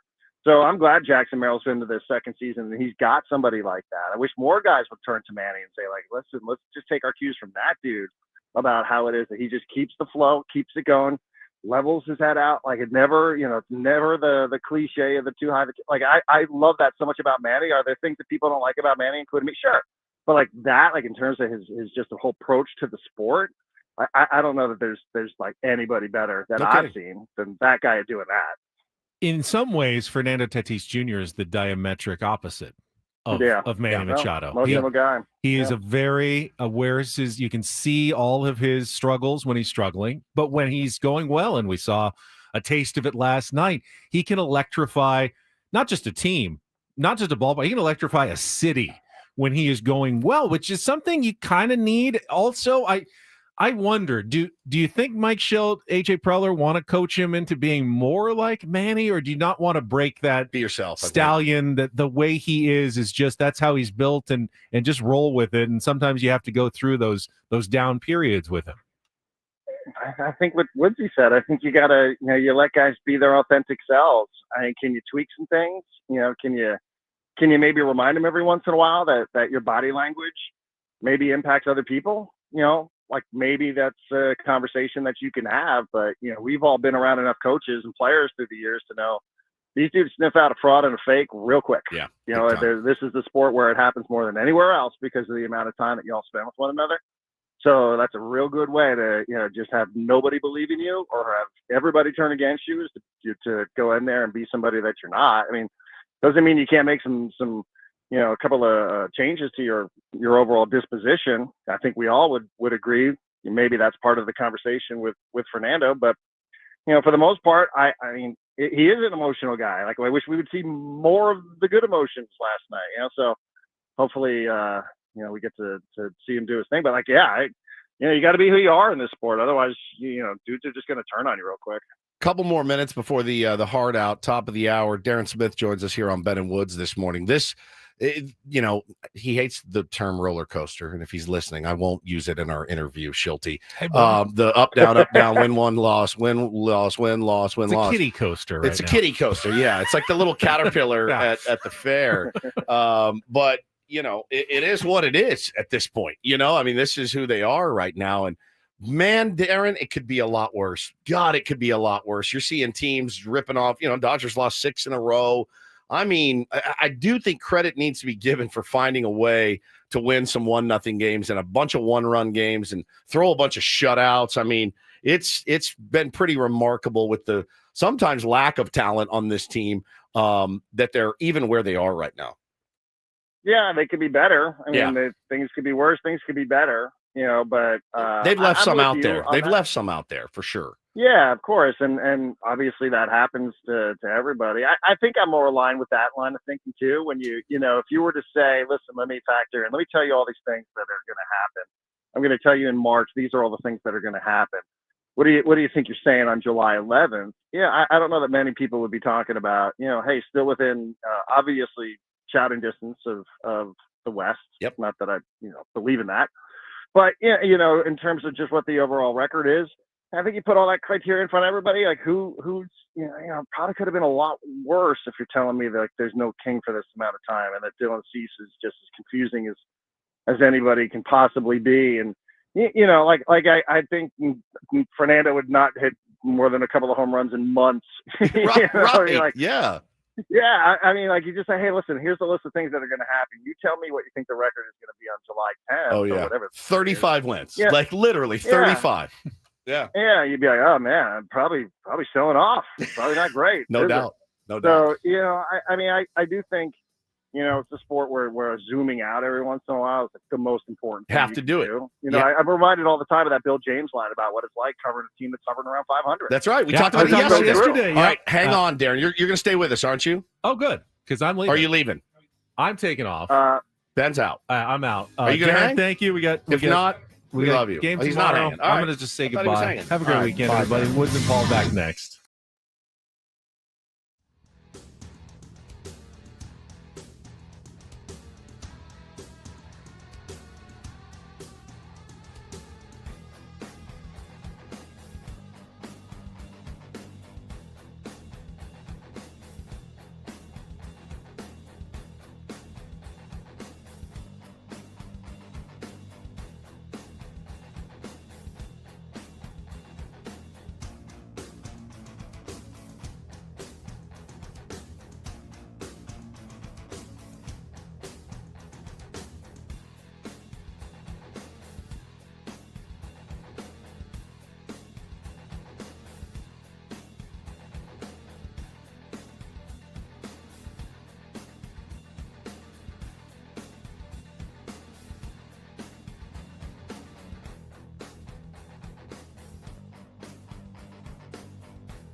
Hey players, things are about to get real here in San Diego.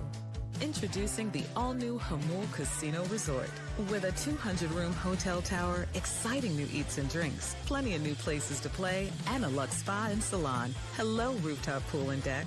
It's where players can play their hearts out and enjoy all the perks that come with it. It gets real this summer at the all-new Hamul Casino Resort, the players' place.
And then there were two. Halfway home on a Friday, Ben and Woods, 97.3 The Fan. I'm Woodsy. That's Paul Reindl, the executive producer. Just me and you, Paulie.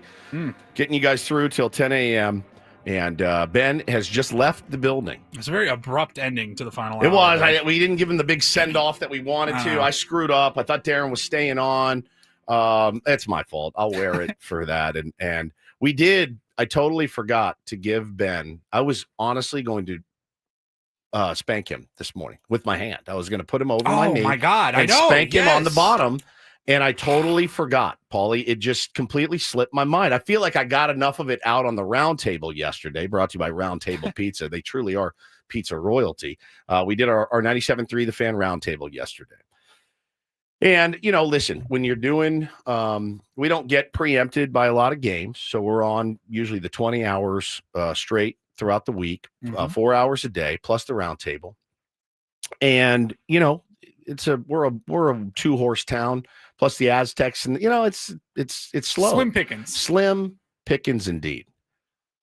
So you're always looking for content. You're looking for ideas that can help you, connect with the audience, to entertain the audience or to inform the audience. That's our job every single day. Collect this content, collate it, come in and present it to you guys, and hopefully enjoy it. Sometimes you do, sometimes you don't. So, a couple times a week, I'll ask the big guy over there. Mm-hmm. I'll say, hey, you got anything, anything not sports, right? Because it is a lot of me. It's a lot of me talking about my kids, my relationship, whatever. I'm very comfortable doing that. He's not necessarily. Mm-hmm. And that's okay. That's what makes us Ben and Wood. Sure. But I'm like, if you have anything that's a little bit kooky, a little bit weird, a little bit silly even, bring it.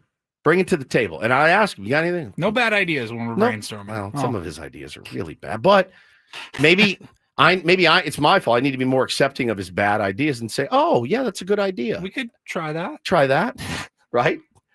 So that's cute. Yesterday, we get into the round table, and we sit down. He goes, oh, just so you know, I've got a great 7th inning stretch question, which is the part of the round table we stop down for a minute and talk about something goofy. And I said, what is it? And he goes, I want you guys to think about it. We just saw Joey Chestnut, set another world record for the hot dogs and all, the bit that he does July 4th. Mm-hmm. He goes, what disgusting. Food? What is disgusting? Watched it. I watched the whole thing. I couldn't turn away. I can't do it. But I also had to see it for whatever reason. I can't do it. The intro that he had, you would have thought Jesus Christ himself was walking out to eat some hot dogs. So he said, what food would you attempt a record at? And I looked at him and I said, you sat on this? That should have been Monday morning. That's Monday morning, 6 a.m. Yeah. Talking about it. And I said, he goes, yeah, I saved it for the round table. I go, why would you save good material for the round table when we are dying for material half the time? Like, that is right up our alley. I was going, yeah. And he goes, well, I thought it would be too silly for us. And I went, you know what, dude? Where you been? Where have you been for the last 7 years? And I wasn't mad, but I was like, you SOB, sitting on this gold that, we could have gone back and forth talking about, hey, what would you do? What would you do? Oh, you can't do that because of this. Just like we did on the round table, right? And I go, all right, enough's enough. Never again do you save good material for the round table, which airs again at 10 to 11. Mm-hmm. We, as a show, are rated ratings from 6 to 10. So you're welcome, Braden, for that piece of gold from our host, Benjamin Higgins.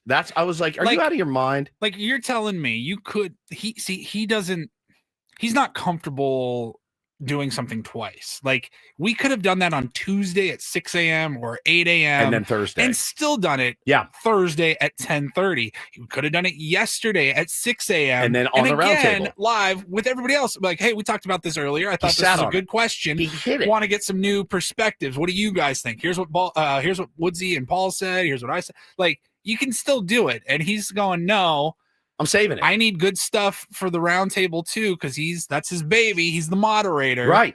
His priorities are out of whack, is what agree. I was trying to tell him. And I said, tomorrow I'm going to spank you. That's not just for the goofy stuff like that either. Like, if he saves Padres if he sits stuff on good Padres content, questions, debates, or whatever, that makes me mad too. Yeah. Tony says, imagine being stingy with ideas for tough. Yes. Tony gets it. Why doesn't Ben? Why doesn't Ben get it? I'm telling you, I was going to spank his bottom. I was going to spank him this morning live on the air, and I totally forgot to bend him over my knee and whack. Set a reminder for Tuesday morning. Yeah. And I'll tell you, if he doesn't send us pictures and stuff from his trip, because we ask him every year and he never does. He never does. He always forgets. Mm-hmm. He's going to get a spanking. That should be a new bit. You just get spanked. Ben gets spanked. Bend over the knee. And yeah. Bam. Every time. Just give him a pop. Like, all right, buddy. This hurts me more than it hurts you, is what you tell him. So we talked about it on the roundtable. Have you actually used that line? Oh, yeah. Yeah, you do. Yeah, of course. It's not just a cliche. No, it's not cliche. We don't spank really in our house. I mean, but like discipline.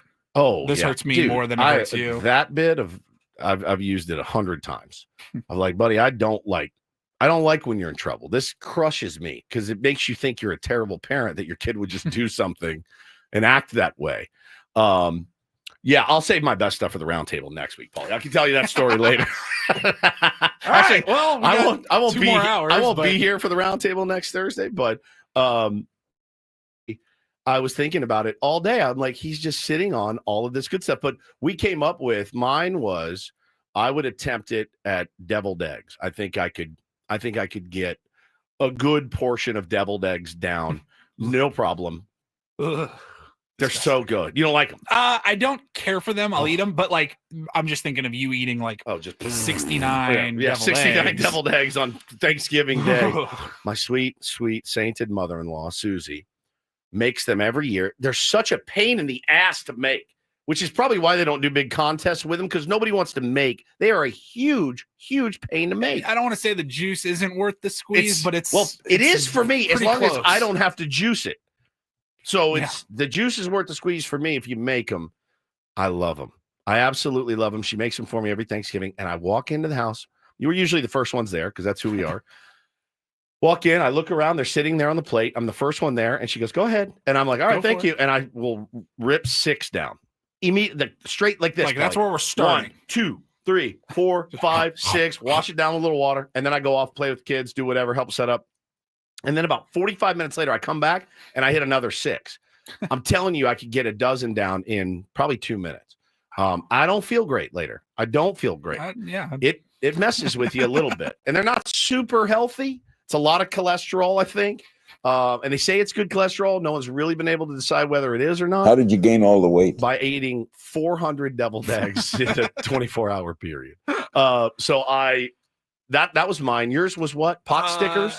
Well, dumplings. Yeah, dumplings. But Scraby went first, and he went with the pot sticker or wonton or dumpling. But I thought that, like in particular, like the soup dumplings from Din Tai Fung, they slide down. They go down so easily. Slides down your gullet. You could probably swallow it whole. Yeah, if you can get them like room temperature, as long as they don't come out steaming hot, I could throw those down. But to be a little bit different, I'm like, well, I couldn't do anything spicy because that'll just wear you down. No. I was like, I would crush some ice cream, but then you get the brain freeze. There's no chance. So I was like, mine, by the way, my brain freeze is devastating. I don't know what the level is. Like it's on a scale of 1 to 10, it's a 9 to where I'm like, shut up. And it lasts for, I get like a 5 or a 6. Maybe mine lasts for 30 seconds. So I do the thumb. Yeah. Roof of the mouth, push up. Doesn't work. Really? I drink warm water. It doesn't work. Nothing works, Paulie. My brain freeze is a 9 out of 10. So I went with wings, but I clarified it's got to be the boneless wings, tendies, basically. Nuggies. Saucy little nuggies. Because I am so bad about like picking meat off the bones. Like if I was going for speed in a competition, I would spend so much time going, is that enough? I like, you see people that can just go in and out, and it's just a bone. You're like, how do you do that? Yeah. I've never figured that out. It's crazy. Yeah, we had those. What was Ben's? Ben was sushi. It's too much.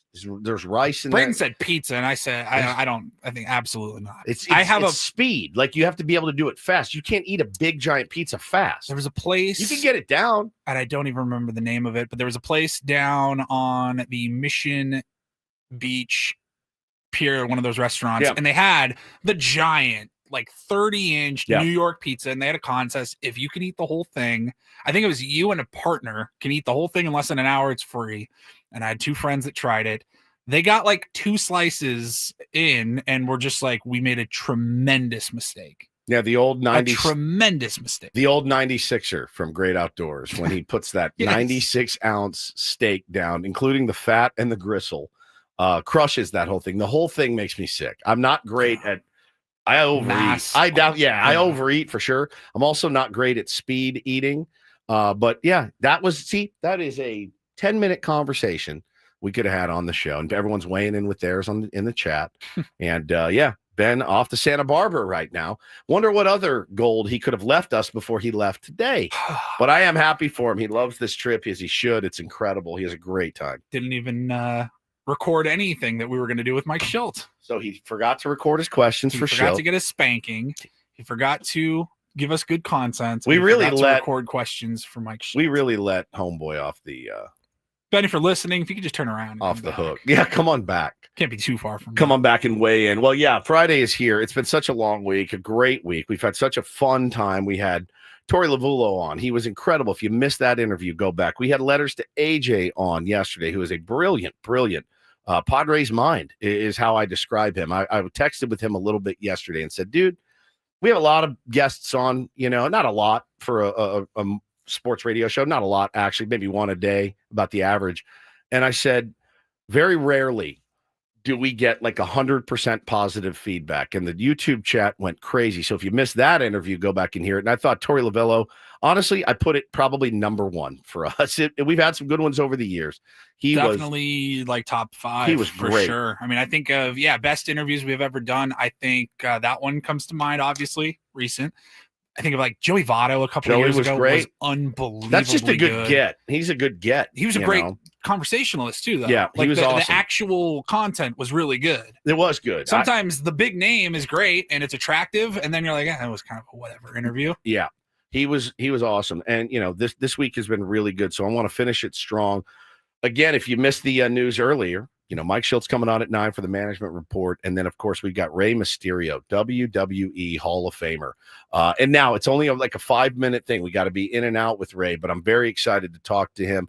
We have decided as a show to embrace what our audience embraces more. And we're going to go to that event. We're going to try our hardest to get out there together, get good tickets, go down. Have you ever been to a wrestling event? Many times. Really? Many times. Okay, I never have. I stopped watching when I was like 11, but growing up, and even after I stopped watching and following who's currently wrestling, I still said, even as like a young adult, I'm like, if I had the opportunity, which I've had the opportunity, they've come to San Diego, and I've just never taken advantage. I've never acted on it, but I'm like, I think even without caring much about it these days and following it closely, I still think it would be fun to like go to the live taping, to the live event. I think we're going to have a great time. I can't wait. I really can't. And I'll tell you, I've never been to one of that magnitude. Like I used to go to the old Dallas Sportatorium to watch the Von Erich brothers.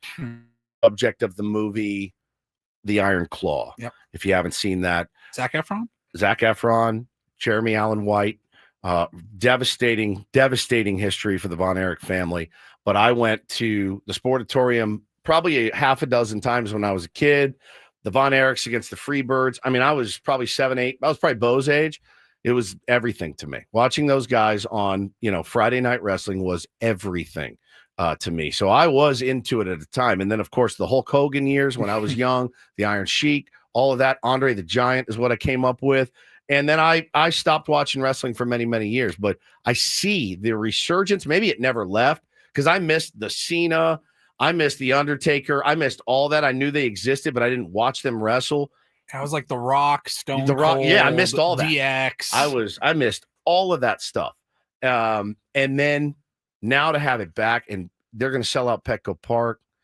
It's going to be insane. And Rey Mysterio repping the 619. Very excited to talk to him. I will say I'm a little nervous. I'm a little nervous to talk to him, but he seems to be a great guy. I wanted to ask, we ran obviously out of time with Darren Smith, and I wanted to ask him because, I think the number one compliment Darren got throughout his career on radio was, you're such a good interviewer. Yeah.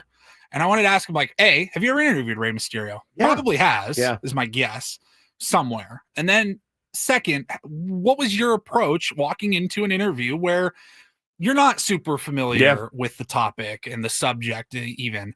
Like, how would you approach that? I thought he would have been able to give us some great advice, but we really ran out of time with D. Smith. You guys got to get that last question Always got to get the last question in. Didn't get to say goodbye to Benny. Nothing. Benny is, I'm sure, listening right now. Guy loves sports radio so much. He did. What did he say? He just said no when I said no. Around okay. All right. Well, so I sent back a gif of a spanking. Yeah, not a real team player, Ben Higgins, but that's fine. We'll see him on Tuesday. Paulie and I will be holding the show down again on Monday. And yeah, we got another hour and 45 minutes of this one today. We'll talk more Padres baseball. Again, going to be joined by Mike Shildt coming up at 9. Looking forward to talking to the skipper, talking about what the All-Star break brings for him, what the All-Star break means for his team, how the team is playing in his opinion. I have a question for him, and I don't know how he's going to take it, because I never know how Shildt is going to take it. see what kind of mood he's in today. But always excited to talk ball with the skipper, Mike Shildt. We'll do all that. We got a round report coming up at the bottom of the hour, too. Yeah, early round report today. So we'll keep this train rolling. Thanks so much for being here. Ben and Woods, 97.3 The Fan.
Hey players, things are about to get real here in San Diego. Introducing the all-new Hamul Casino Resort. With a 200-room hotel tower, exciting new eats and drinks, plenty of new places to play, and a luxe spa and salon. Hello, rooftop pool and deck. It's where players can play their hearts out and enjoy all the perks that come with it. It gets real this summer at the all-new Hamul Casino Resort, the players' place.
All right, welcome back. Ben and Woods, 97.3 The Fan. Just me and my man, Paulie Reindl, holding it down the rest of today and then Monday. Ben will be back on the show on Tuesday. I'll be here Monday, Tuesday, Wednesday, and then after the show Wednesday, I'm out.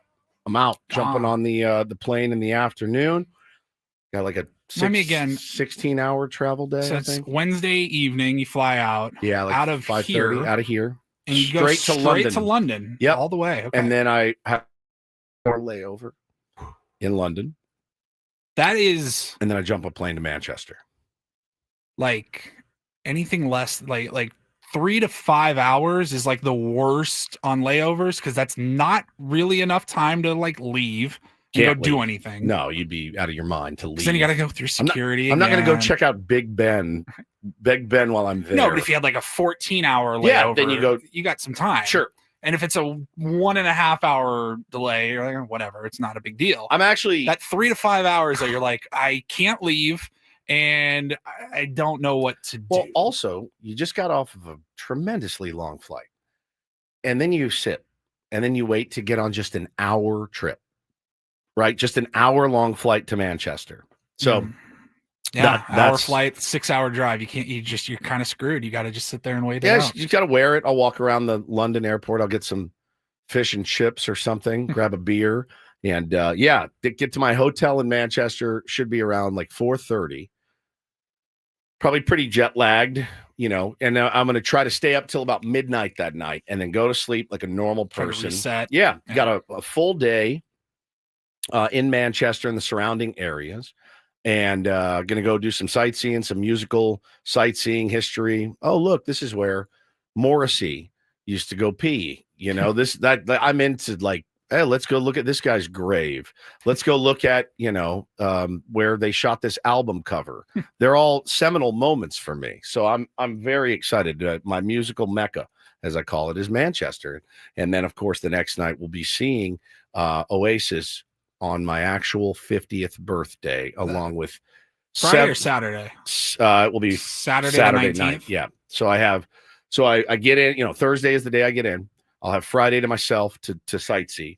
And then Saturday night, I will be with 79,999 of my closest friends, 80,000 people expected at Heaton Park. And Tony says, I wonder how often they're practicing before their concert. Saw some audio that came out yesterday. People that live near Heaton Park in Manchester, they were sound checking for an hour yesterday. Did they only do the one show so far? No, they did 2 in Cardiff. Like on the 4th of July. In Wales. Okay, last weekend. Then they had the week off, and then they go to Manchester, and they're going to do 5 nights there. They're going to do Friday, Saturday. Like they're doing 5-6 nights there, 5-6 nights in London next. They're really smart, spacing it out because they can. They sounded amazing. In the sound check that I heard yesterday. So, and then after that, so that's going to be on Saturday night. I leave on Monday. They're playing again on Sunday, and I'm going to try to get tickets if I'm there. Like, why not go back-to-back nights if I can? And then get on the plane, and I'll be back in San Diego, I think like 8-9 p.m. on Tuesday. Wednesday, I'm going to be a little worse for wear, but I'm going to be planning here. to come in on Wednesday. Planning to be here.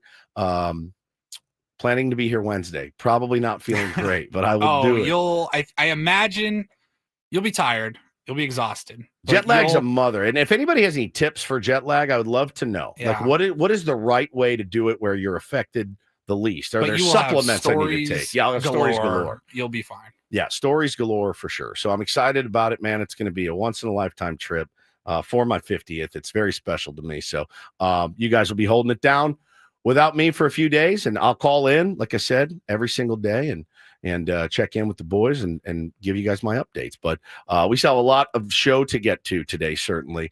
The skipper, Mike Shildt, coming up at 9 a.m. Rey Mysterio at 9:35. We got a Reindl report coming up as well.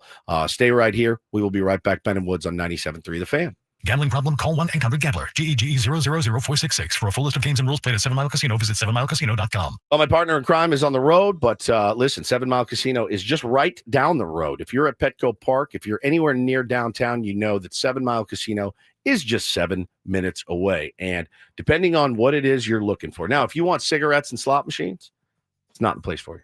You can't go to 7 Mile Casino. You're not going to find slot machines. You're not going to be able to sit and blast your cigs while you're gambling. So go down to 7 Mile Casino. If those things don't interest you, like they don't interest me really, I want to go down. I want to play cards. I want to have good food. I want to have friendly dealers, friendly people around, and a beautiful view of the bay. Let's say I get on a heater for California style blackjack for a while. Then I want to take a little breather. I can. I walk back. Beautiful patio area. Sit back there, look over the bay, have a nice cold one with some friends. It is a phenomenal place. Check it out for yourselves.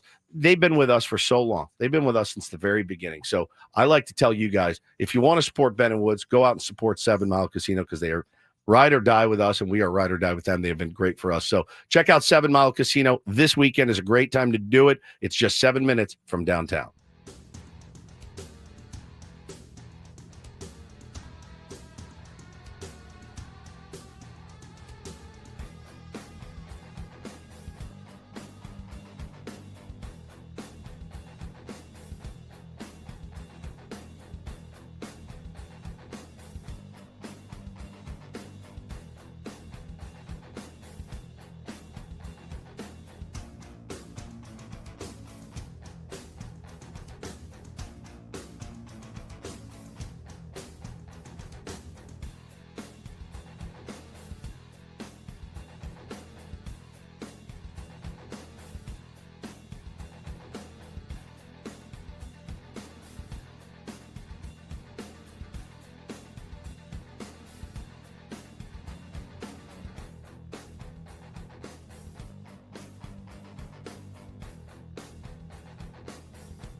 Hey players, things are about to get real here in San Diego.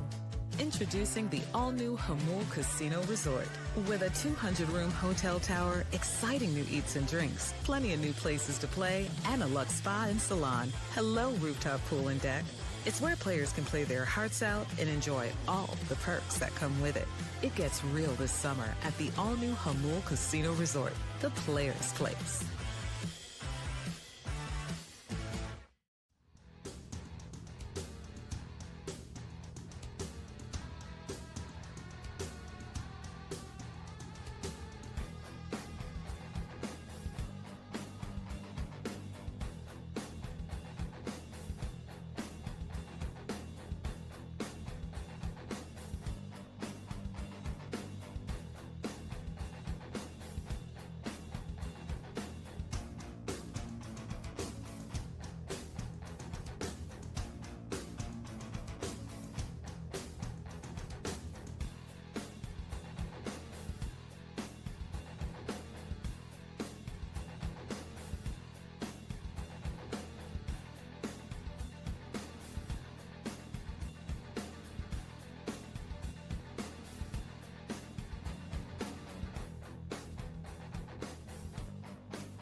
Welcome back, Madam Woods, 97.3 The Fan. Happy Friday to all of the Tier 1s out there listening. Really appreciate you very much. Benny's out, just me and Paulie here. So Paulie's going to take us through a Rindle report, an early Rindle report. Make room for the skipper, Mike Shildt, at 9 a.m. And we'll do that right after this quick check of traffic. From the 855 Get Ross Traffic Center, protecting San Diego after accidents or injury, here's Kelly Danek. Traffic is brought to you by the Salute to Heroes Golf Tournament, July 28th at Loma Santa Fe Country Club. Just one problem, fire crews on scene of a car fire southbound 5 before the 15. All that activity is over to the right shoulder. The Salute to Heroes Golf Tournament is back July 28th at Loma Santa Fe Country Club. Join sport legends and celebrities and tee off to support local heroes. Register now at sandiegosocialleagues.org. That's sandiegosocialleagues.org. I'm Kelly Danek with Ben and Wood, San Diego's #1 sports station, 97.3 The Fan. And get things started here with our today's edition of the Rindle Report. Now tuned into the greatest. Welcome to the Rindle Report with Paul Rindle. Hi, Paul. All right. 2 stories from the world of sports that we haven't gotten to yet. We'll start off in Major League Baseball. And 1 story that you didn't know you needed. Are you laughing, biatch? It's the Rindle Report. Hey, Paul, how you doing? Okay, how are you? On 97.3 The Fan. Are you ready to bless the mood? I need some help, please. That was good. Can I get a yeah? Oh, yeah. All right. Happy Friday, Woodsy. TGI. TGIMFF. Tired. Yeah, it's been a long week. Been a long week. Getting back from a vacation. Getting ready to go on another vacation. Trying to ramp it up. Vacation boy. Yeah. Yep. Yeah. Boy, the tides have turned. The tables have turned from how the show started. Oh, I know. Ben doesn't give you enough crap. I know. He does. For the years. The years of abuse. It's, looking back on it, you're like, the guy went on like 3 vacations, We like just weekend vacations. They hounded weren't him. even that. It wasn't even that bad. We're like, Didn't we call him Vacation Ben for a while? Yeah. Yeah, it was incredible. He went to Hawaii. He had the one stint where he went to Hawaii like twice in like a twice month. in a month. Yeah, that's right. That's right. All right, let's get started in Major League Baseball. Some news yesterday. Now, we'll probably go a little more in-depth on it maybe on Monday as we prepare for the Home Run Derby, but the field has been finalized. Seen a lot of pushback about this field. Yeah, I think so. I think that's fair. So your field is Cal Raleigh, catcher for the Mariners. James Wood, I've heard of him. I've heard of him as well. In the Home Run Derby. Byron Buxton, Ronald Acuna Jr., the hometown kid. Yep. O'Neal Cruz from the Pirates. Junior Caminero from the Rays is in. Brent Rooker. I thought it was a little bit surprising. He's going to be in there for the A's. He can. And then Jazz Chisholm Jr. from the Yankees. That was the late edition, and I saw people absolutely torching this. Now, our pals that we used to have on every Friday, Cespedes Family Barbecue, they were able to see him do a home run derby. I want to say it was in Jamaica. They said he was beyond electric in a home run derby. And I read that, not because when they said Jazz, he's been hitting a lot of homers as of late. And I thought, all right. I mean, we're mixed. The thing is like, it's not so much who's in, it's who's out. Who's not in. Yeah. It's the no Vladdy Guerrero Jr., right? No Aaron Judge. Ohtani. No Ohtani, right? And I totally. Fernando. I feel like such a hypocrite, though, because for years I've been saying Jordan used to do it all the time. Why doesn't LeBron do it, right? Dominique used to do it. All the big stars in the NBA would do it. And then they changed the rules. You had to be like in your first 3 years or something. They changed the rules. And then but now when I'm seeing Pete Alonso, who I thought lived for the home run derby, he thought to himself, I've done it. I've won it. I don't need to do it again. It's really exhausting, I would imagine. Yeah. Yeah. And then if there's even a small chance of screwing up your swing, that's it. Getting hurt, is it worth it? And that's, there are some teams or guys with teams in pennant races and stuff where, some of those guys begging off. I'm sure Yankee fans and I'm sure other fans are breathing a sigh of relief that Shohei Ohtani's not, as much as we would love to see Fernando Tatis Jr. in that thing. I would love it. I would also be on pins and needles the entire time. Is his shoulder going to fly out? Yep. Is he going to tweak an oblique? He had told, I think it was Andy Heilbrunn, that he'd been having cramps in his obliques. Yep. Good. Stay out of it. Stay out of it for sure. I don't know who is going to win this thing. I've got odds. Any guesses on who the favorite is? So the favorite in that field is probably going to be Cal Raleigh. That is accurate. Okay. According to FanDuel, they have him at plus 350. Okay. And he's a force. The longest The long shot is going to be Brent Rooker at plus 1,400. He's been overlooked his entire career. I expect Brent to have a good home run derby. I mean, the chat said it earlier. Padre legend. We also have Padre legend James Wood. Yeah. Yes. So, no, in order of favorites, Cal Raleigh is the favorite at plus 350, closely followed by Ronald Acuna Jr. Maybe gets the hometown boost. Get the hometown boost. Then you've got, O'Neal Cruz is actually second. I was going to say he's my sleeper pick, but it doesn't sound like he's much of a sleeper. He's not. He got the second highest odds. He hits the ball incredibly hard. Then Ronald Acuna Jr. Then James Wood at plus 550, which I would sleeping on him. Sprinkle some money on that if I was betting. Raw power. Yep. Then Byron Buxton, Junior Caminero, Jazz Chisholm at plus 1,100. Okay. And then Brent Rooker. I was thinking, I was totally swayed by what the guys on Cespedes Family Barbecue, when they said, dude, you've never seen anything like this guy in a home run derby. I went, all right, I'm sold. I mean, maybe that's worth putting a little money down, Paulie. Maybe. The winner will get a home run derby champion chain. Mark says, I'm sure there's some money involved as well. Mark says, I saw Jazz hit one at Petco in batting practice further than anyone else I've ever seen. Halfway up the seats in 131, 25 rows up. Just a tank. I think the biggest home run I've seen besides Kyle Schwarber's, but in batting practice, I was down on the field one time. This was almost 8-9 years ago now. The Mets were in town, and Yoenis Cespedes. Oh my God! Watching that guy take batting practice, he was hitting them off the jumbotron. Well, I'll tell you, I mean, he was crushing the Manny Machado in a home run derby, but I don't. I know. I want to see it. I don't want to see Fernando, but I don't. And I'm happy that they're just going to go represent the team and play. And I honestly, I wish those dudes had breaks. They're so deserving of being all-stars, but I wish they were in Jamaica just chilling. There's a lot of similarities between the MLB All-Star or the Home Run Derby and then like the dunk contest in the NBA. You just talked about like Dominique and Vince Carter and Michael Jordan. They all used to do it.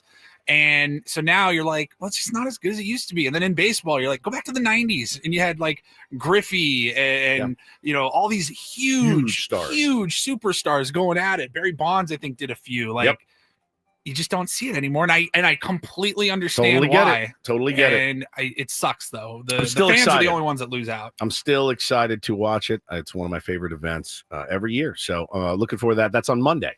Correct. Yeah. All-Star game on Tuesday. All right. We'll switch it up. I got a couple of quick stories in the NBA. A lot of people were very nervous about what was going to happen with NBA broadcaster Kevin Harlan because he worked for TNT Turner. And when they lost the rights, everyone goes, oh, God, he was a staple on Tuesday or Thursday nights. He's so good calling anything. I don't care what sport it is. I want Kevin Harlan calling because he's that good. Well, Amazon has stepped up. They're going to have one of the smaller rights packages of the new NBA TV deal. NBC is going to have the primary rights, but Amazon will have some games, and they have signed Kevin Harlan to call NBA, be their lead broadcaster. So any Amazon Prime NBA games, you can expect to hear Kevin Harlan. And then we talked the other day about the defending champion, Oklahoma City Thunder. You'll appreciate this, or you'll at least be interested in how much money it takes nowadays in the NBA to keep it going. So if they wanted to run it back, which they're going to try. Now, the thing with Oklahoma City is they won the championship with the youngest roster in the NBA. Yep. The makings of a franchise, like a dynasty. They were so young. It was something like their average age was just the same as like Auburn's men's basketball team in college. Like they are so young. They won a chip. And we got to keep this core together. We talked about Chet Holmgren signed his super rookie max deal. Shai Gilgeous-Alexander, the MVP, he signed his contract 4 years, $285 million on Tuesday. Holmgren was on Wednesday. And then yesterday they signed Jalen Williams, all-star champion. He signed a 5-year rookie max deal that could reach up to $287 million. So when you add it all, 285 to SGA, 250 to Holmgren, and potentially 287 to Jalen Williams. You're looking at, to keep your core together in the NBA for what, 5 years? Yeah, 5 years. 5 years. $822 million. We sat here yesterday. The TV money and the contracts in the NBA are just through the roof. But you're like, dude, if you're a Thunder executive, you're like, we got the youngest team in the NBA. We just won a championship. You're expecting to win 3 or 4 in the next 5. You don't have a choice. But you have to pay that money. You have to pay it. You have to keep it together. You don't want the one and done rebuild. Hey, we got our chip. You guys should be happy. We sat in here yesterday and talked about on the roundtable, actually got in a decent debate. Owners, you side with the owners, the players. Yeah. We were talking about the looming Major League Baseball lockout, that we're all just terrified of, all of us. I mean, nobody wants to see baseball. I don't like to see baseball get bruised. I just don't. I like baseball to thrive, even if it means teams are spending a crazy amount of money. It's purely selfish for me because I don't want to do 2 years of lockout talk. Yeah, I don't either. It's also really boring radio. And, people, it really divides people. These greedy players, and it's like, well, okay, well, if they're greedy, what are the owners, right? And you hear that owner has the ability to spend that much money to keep a team together for 5 years. It is staggering, Paulie. It's staggering. But you got to no do choice. It. You got to do this it. This wasn't like aged superstars and they find got it lucky. For one more run and they get their, you see guys like, I think about like Ray Allen signing with the Celtics and winning a championship. Trying to get at the end of your career. This is the exact opposite. You've got these guys that are all on rookie deals. You got to pay them because you just won it. And you got to try to run it back. But it's, just like any other sport, money. Very hard to repeat. It's also very hard to feel bad for owners. That's my point. It's very hard to feel 100%. Bad for owners. It really is. All right, and then we will wrap it up here. I got one of the funnier stories I have seen in a long time. There's a guy in France who made news after he went on a road trip with his family. Okay. And he forgot his wife at a gas station. Now, with his family. So it wasn't just the two of them, obviously. Well, there was the three of them because their daughter was in the back seat, but she was sleeping. It was early morning. The biggest note here is that he didn't realize that he forgot his wife for 200 miles. How? I don't know. Does he not have a cellular device? He's 62 years old. His wife is 60. They had a 22-year-old daughter that was with them, sleeping in the back, passed out. They left for Morocco from Paris on Friday night late to try to beat traffic and just drive through the night because it's a 27-hour drive. Maybe you fly, buddy. Cheap ass. His name is Adam Klug. Ben Higgins. Maybe you fly to Morocco from France. Says here he pulled into a gas station. 27-hour drive. Yeah. I've done 22 hours and I'll never do that again. I can't even imagine any longer. Find than a that. JetBlue flight or somewhere, whatever the JetBlue equivalent is in France, and fly to Morocco. I still don't know why he couldn't just find a cell phone or use a cell phone and figure this out. It says here that they got into a gas station at 4:30 in the morning to get some gas, and he left without her and didn't realize it for just under 200 miles. And they say it's not clear if he thought she was sleeping in the back too. Maybe thought she was asleep. Maybe she got out and he didn't realize. Maybe he was pumping gas and she went in to get snacks or something. He just got in the car. He never knew. Oh my God. So he called the cops like 4 hours later to report his missing wife that he forgot. He couldn't even remember what gas station it was, though, because this was, 200 miles back. He's like, I don't know. So the police had to track his wife with her cell phone, and they were able to figure it out. And cops questioned him. They thought, they thought you left her. You did this on purpose, obviously. Oh my God. And I was just trying to think of what kind of a doghouse is that he's in. Mine would never. It could never happen. It would never ever happen. When either of us is around. I will say, you're more likely, Paul, you lose one of your kids at a gas station than your spouse. It says here, no word on why she couldn't just use her phone to call him or her daughter. She just sat there at the gas station for waiting patiently 4 hours. Sweet angel. 4 hours. So now your 27-hour drive you have to double back.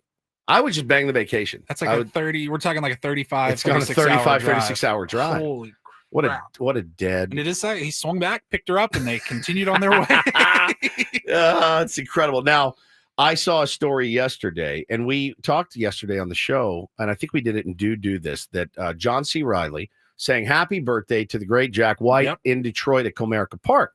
What I didn't know until after the show was that for his 50th birthday, Paulie, Jack White, for the very first time in his life, received a cellular phone. He has never had a cellular phone for as long as he's lived. He has always used a house phone, and that is the only thing that he had. And for his 50th birthday, his wife said, enough is enough. I'm tired of this. We get it. You are cool. You are punk rock. You are old school. You like to do things the hard way. You're getting a cell phone. And he begrudgingly, Paulie, held up a phone and was like, okay, I'm jumping in. At 50 years old. He's jumping in. You're a worldwide music phenomenon superstar. I mean, no phone. I guess with that money and that stardom, you just have assistants that do everything. It's my favorite urban legend that's actually true is the Bill Murray he doesn't have one either. And I think he finally acquiesced because of his kids. His kids we need to be able to text you. But for many, many years, if you wanted to get in touch with Bill Murray, you could have had the role of a lifetime for Bill Murray. And you would have to leave it on a voicemail. He set up a voicemail line, didn't even have a home phone. It was a call service where you would say, hey, Bill, this is Steven Spielberg. I'd love you to be in the next blank. And please get back to me at this number. And that's what he did. He lived his whole life without being. Hi, this is Marty Scorsese. I'm calling for Bill. And have him call me back. He was not tethered to a phone. I know people that'll even stars. They maybe a dummy phone or it doesn't have the smart. It's a flip phone that only dials out or you don't have the apps and stuff. I can wrap my head around that, but just no communication whatsoever. It's how do you do that? It's honestly the coolest I think about no one can get in touch with me. I think it's fantastic. But I got a wife and 2 kids. There's no chance it's feasible. And Jack White, just welcome to the revolution, sir. Welcome. Got his very first cell phone. We'll be talking to the skipper, Mike Shildt, coming up got next. The text. He is ready He's to go. ready to go. Excited to talk to him. I wonder how he's going to be without Ben here. Ben did not record any questions for him, but just you, just me and him and Paulie. Coming up next on the Fan 97.3. 97.3 Fan.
Welcome back, Ben and Woods. Minus Ben, 97.3 The Fan, and very excited. 9 o'clock. You know what that means. Time for the manager's report with Mike Shildt.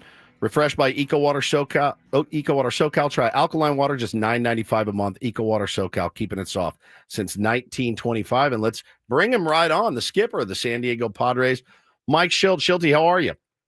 I'm doing good. What'd you have about yourself, buddy? I'm doing great, man. Ben, now I don't know if you know this. Ben begged off today. He's out. He went on vacation. He did a half show today, I think, just to dodge you. So he's out today. Okay. All right. Well, we wish him all the best. Write that down. Taking notes. He's listening right now. I thought originally maybe you could record some questions for Shilty, and then he read them to me. I go, never mind. We'll handle it. We'll just well, we got he's it. a hard worker. I'm sure he deserves a vacation. He definitely does. We had a great time up in Philly. Got to see you guys and talk to you briefly out there. And now Philly coming back to town. They're pretty nasty, Shilty. You and I talked in the dugout a couple months ago about how life in the big leagues, man, it is like, all right, we got through Merrill Kelly and Zach Gallen and Eduardo Rodriguez, and our prize is Ranger Suarez and Zach Wheeler again and Sanchez. There's just no quarter for you guys sometimes. Yeah, it's the game. It's the league. It's we got a good club too, and yep. We Philly does. They got really good pitching. They got really good offense, and they're strong ball club. It's been a perennial playoff team the last several years and made deep runs. And but yeah, it's a good chance to go compete. We love competing. I'm not going to speak for you or your players. I'll speak for just us as a radio show covering the team on a day in, day out basis. All-Star break approaching. I'm ready for it. I'm ready for it. A few days off to catch our breath. For you, what is the now? I noticed you're not going to be helping out coaching the NL All-Stars this year. Did not get the call from Dave Roberts. But what is on your agenda this All-Star break? Yeah, I didn't get the text or call, but surprising. Very shocked. Yeah, no, it's all cool, man. I want to go as the manager. Yes, we want you to. Yeah, of course. So, yeah, no, I mean, listen, the All-Star break's appropriate. There's not a consecutive day off for anybody. Starting in fairly early February. So that's a long time to ride hard, without any real time off. That being said, it isn't here yet, and we got work to do. Yeah, that's 100% right. And these three games are they're big ones, man. They're big ones. You guys are 50-43 right now. So, no matter what happens, you're going into the break in a little bit better position even than last year. Your assessment, Shilty, of the grind that the guys have been on, because they're grinding hard. I mean, yep. these since July started, it's win, loss, win, loss, win, loss. Look, those could have all been L's, and nobody would be happy with that, you or your players. What's your assessment of how your guys have played recently? It could always be better, but like you said, it could always not be as good as it is. So, what's the assessment? It's interesting, and I'm not sure this is exactly to answer your question, but the assessment for me is, a lot of good people. At the end of the day, it's about wins and losses, and we've been able to fight and scratch and claw and be able to piece some games together and pull some games out. We've also left some games on the table. But what's the assessment? Guys have been getting out there, and there's zero lack of,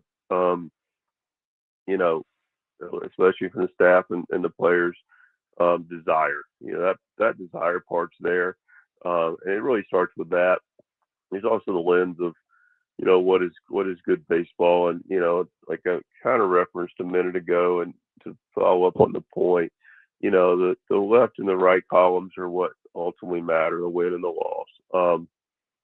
I recognize that, but also look at the game from a lens of, more a holistic lens, and are we start or are we being together with what we're doing? And the group is together. Every team's different. Every team's finding the rhythm of what together looks like. We do have a core that knows what that looks like, and part of that togetherness is the dedication to, at the end of the day, shaking hands. And I can tell you, when we win, we enjoy it, and I want to always celebrate it and talk about that and want the guys to have fun and see those, beautiful smiles that we have and see the personalities come out. But when we don't, the guys take it hard. That it hurts. That locker room's hurting. But the good news is we are invested in the outcome. So that's a win. And after that, it comes with the pitching.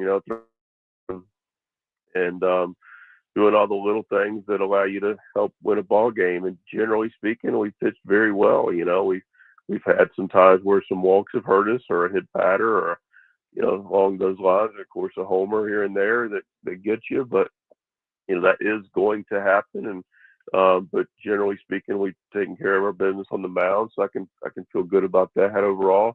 Starters, bullpen, we've been able to have some guys plug in that we've needed to step up, and one of them's going tonight. And Berger, he's pitched well, and he's going to need to pitch well tonight and just do his part, and not do anything more than that, and just not make the situation bigger than it is. So the pitching's been good. Then I look at the defense, and the defense captures a lot. It captures making a routine play. We've done that very well, especially over the last 7 weeks or so, 6 weeks.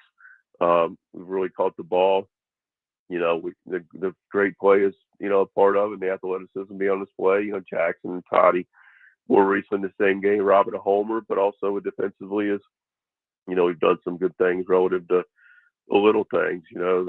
Last night, Maldy throwing at the back end of a double steal, hitting the cutoff man, and just being fundamentally sound in what we do. We don't really give away a whole lot and haven't defensively. So, when you look at those three things, you go, man, we're playing some really good baseball. And then, the last component of that is, offensively. And, it's the hardest thing in our sport to be consistent at. That's not alibiing anything. It's not, giving the excuse to the guys. It's just a fact. I do a national radio show, and with that, I guess, and pretty much every manager in the league does through Major League Baseball. And I've done it for years and established relationships with a lot of the guys that talk to a lot of the.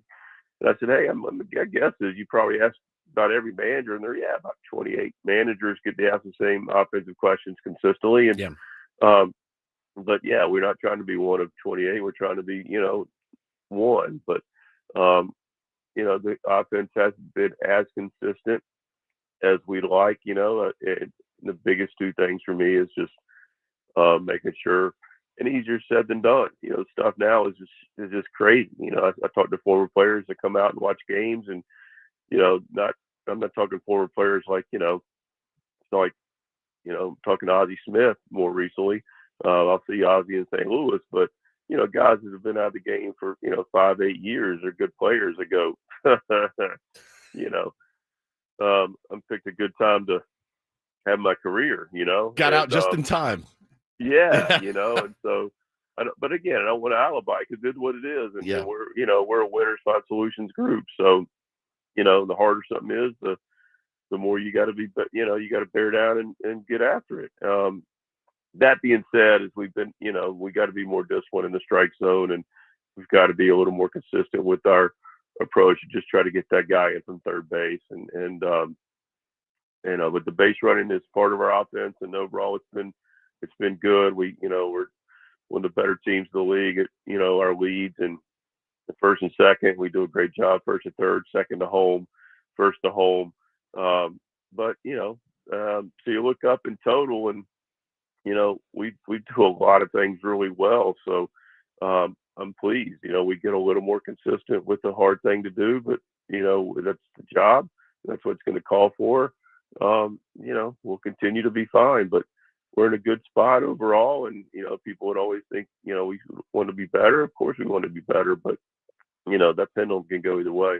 Talking to Padres manager Mike Shildt on the Manager's Report, refreshed by Eco Water SoCal. And I'm glad you brought up the word approach, because I do feel that, when the offense isn't going right, people in our chat, maybe dumb radio hosts, I won't mention any names, you talk about, well, I don't like the approach of this team or this philosophy. And, can you distill your team's approach for us so that we understand, better what it is. And I know, look, we talk about ballpark factors and things like that. We had a big, long discussion about it yesterday. It was really good. And it was kind of fun to talk about.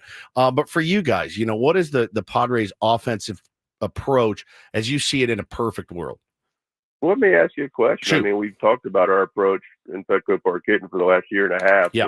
So where do you help me understand where you're disconnected? It's mostly like when things aren't going good, it's, well, we need to change our approach. And what we'll come on and say, or what I think I said yesterday is, look, this team hits the ball hard up the middle. And that's kind of what you've been told since you were a little kid, right? Like, hit hard middle will never fail you. And with Petco, sometimes, I can recall Xander, yakking some balls to center, and he's like, oh, I got it. No, I didn't. I got Petco'd a little bit. Jackson Merrill hit a ball, perfect launch angle, 106 mile an hour off the bat, went to the warning track. It happens. It's ballpark factors and things like that. I don't necessarily see anything wrong with the approach. I think it's just something that people like to yell out maybe when things aren't going well. Yeah, I think that's fair. I mean, we've got a clear identity, and you said it never fails, but it can fail. That's the thing about baseball that is as maddening as anything. Yes. You get the hardest thing to do, and again, not the alibi, just stating the fact, man. And it's also a healthy mindset to understand this, and I think it could be healthy potentially for people that are listening. And that is, you can have hitting's the hardest thing to do in all of sports, and then just to physically do it, and it's getting harder and harder. And so you take that all into account between the stuff and the understanding and the data and the positioning, which I'm getting to in a minute, and then you can do it completely right. And outside of a guy making an attempt on a hockey goalie or a shot getting blocked, but pretty much any other sport, you do it right. Golf is, from what I hear, really hard. I don't play it really, but I've played enough to know it's hard. And but yeah, if you hit and you read all the, you have the right approach to the shot, it's gonna go where you want. If it's a putt, it's gonna go in. There's nobody running out from the crowd jumping in front of the in front of the hole to kick it away. And they have what they call goaltending in basketball. Yep. You interfere with the shot. In baseball, to your point, you can have the right approach. You can hit a ball off a pitcher and it bounces to a fielder. You can hit a line drive right to the infielder. You can line out to the outfielder, the center fielder. You can do all these things. And, at the end of the day, like, we all accept that result didn't happen. And sometimes it leads to us not winning a baseball game. Yep. And why it's important for at least our players to understand it is all you can do, and all I can ask them to do is to have a good idea what they're doing, and be able to take the best chance they can at it. And then after that, once you've done it, to actually counterintuitively reward yourself for something that didn't lead to a result. Yeah. Now, that being said, you don't have, you aren't able to produce that, and you were, chasing out of the zone. Again, stuff's really nasty, but that's when you got to be able to do your best. And again, we give our guys grace for it. Figure out a way to have that approach and do what the game calls for, as Toddy says, that sums up a hard game simply. So and every situation's different. That's the other thing. Every situation is a situation, and just have a situation, again, to what the game calls for. And if we can see the intent to that, then that's about all we can do. Yeah. I was talking to Nick Puta brought this point up, one of our coaches, and we won the game the other night, 1-0. And he goes, man, it was nice to win a game where we didn't out hit somebody.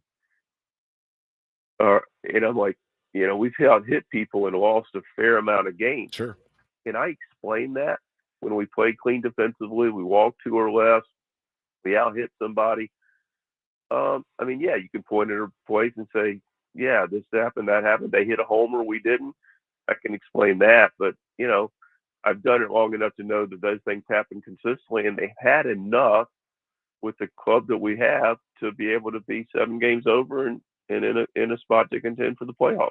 Yeah, I mean, it's great wisdom, to hear from you and Nick Punto about that.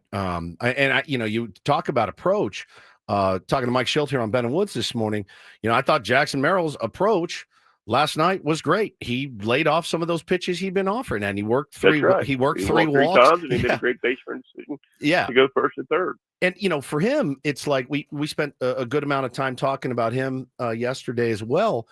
How much we all love Jackson, believe very much in Jackson. I know you love Jackson, believe very much in Jackson. How hard is it to convince a player to love themselves and what's happening right now? Because it's not. Yeah, I can't imagine the last time that guy had trouble at the plate. Right, not since he was 7 years old or something. Skipper. So doing it on the highest level. Not coming through. Nobody wants it more. You can see it in his face, in his body language, everything. He wants to win. The frustration when he barrels one and they just make a great play in the gap or something. He's rounding first and he just puts the hands up like, what do I got to do? Alec Thomas, the play he made the other night on Merrill, it's just really, really tough. But to see him last night say, all right, I'm not going to do it. I thought that was impressive. And, it's just speak, right? Just say, oh, maybe this gets him back on the right track. You as his manager, how do you convince him how good he is and how good he can be? Well, probably a couple of things. I mean, first of all, you're right. It's Jackson's, he's struggled more than he's ever struggled in his career. Jackson rightfully, clearly came to the big leagues last year and was ready for it. Yep. But that is also, and more players, and this is the slippery slope of player development, is making sure guys get here. And quite frankly, and I didn't understand this until when I was in player development early in my player development career, which, I was in player development for a long time. And we had a farm director by the name of Gary LaRock, and Gary would be like, it's good for them to struggle. I'm like, no, it's not. They need confidence. And, but he was right. It was good for them to struggle. And I've seen guys that end up being really good all-star caliber players, and in some cases on a trajectory to Hall of Fame, struggle in their player development career, minor league career. And yeah, that was brutal for them in AA or AAA or A ball. And, we always look to push guys a little bit further than they were maybe ready for, that we thought were going to be really good ball players, big league players. And we kind of set them up to struggle in some cases, and gave them a safety net a little bit, as far as a day off here or there. But yeah, and those guys, but big league players figure out a way to come through it. Jackson didn't get that. And, these guys with Jackson's ability get to the big league so quickly. And ultimately, it's just a matter of time before they're going to have that struggle, and they're going to do it at the highest stage. But what do I tell Jackson? Listen, Jackson's got a wonderful, Joe Torre would say this about Derek Jeter. It's a trait that Jackson has, and it's a huge compliment. He's got some inner conceit, and that's Jackson's very humble, very gracious, very respectful of the game. But Jackson knows he's a good player. Yeah. And sometimes that arm around him, friendly reminder, is helpful. And, I get a chance to love and do life with Jackson like I do a lot of our guys. But, Jackson knows he's a good player, and he's going to figure out what that looks like. And, he's going to learn from this experience. And, the thing about good, smart players is they learn from other people's experiences. And Jackson's been able to do that.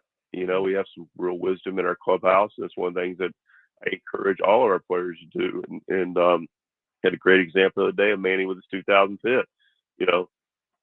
Yeah, let's celebrate the heck out of 2,000 hits. That's a heck of an accomplishment.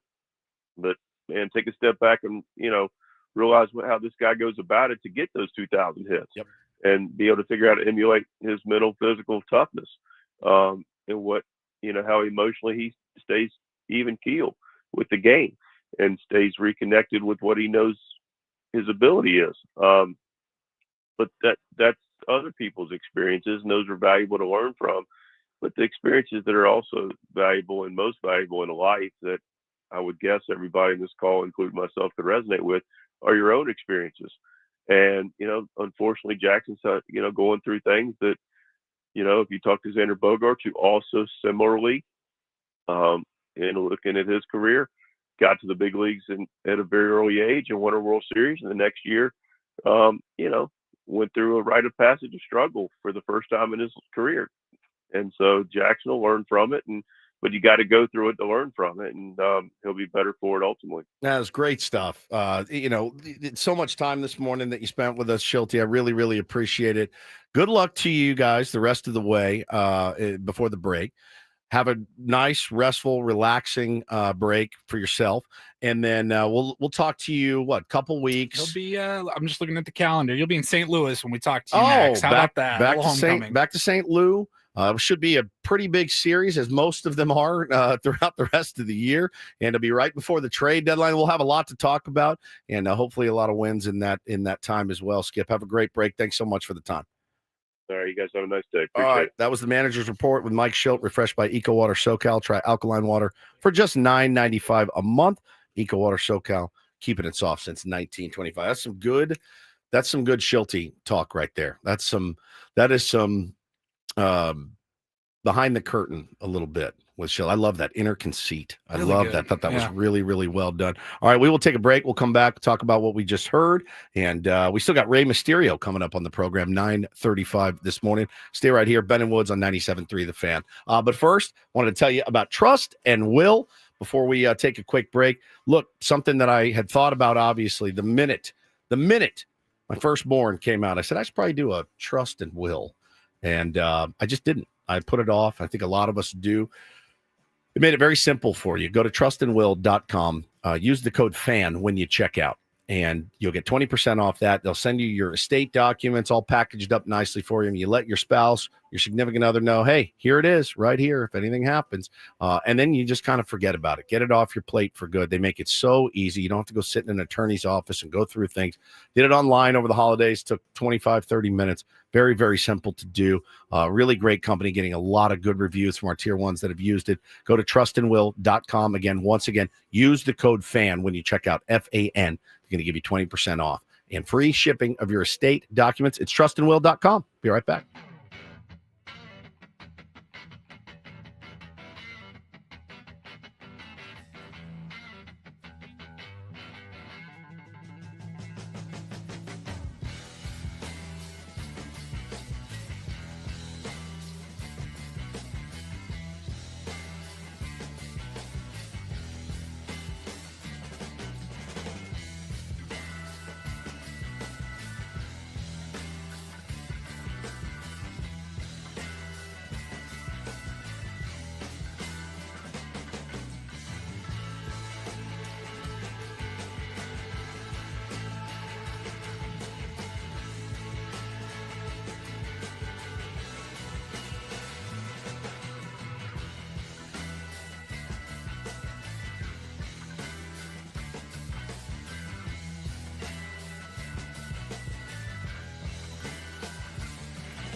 Hey players, things are about to get real here in San Diego.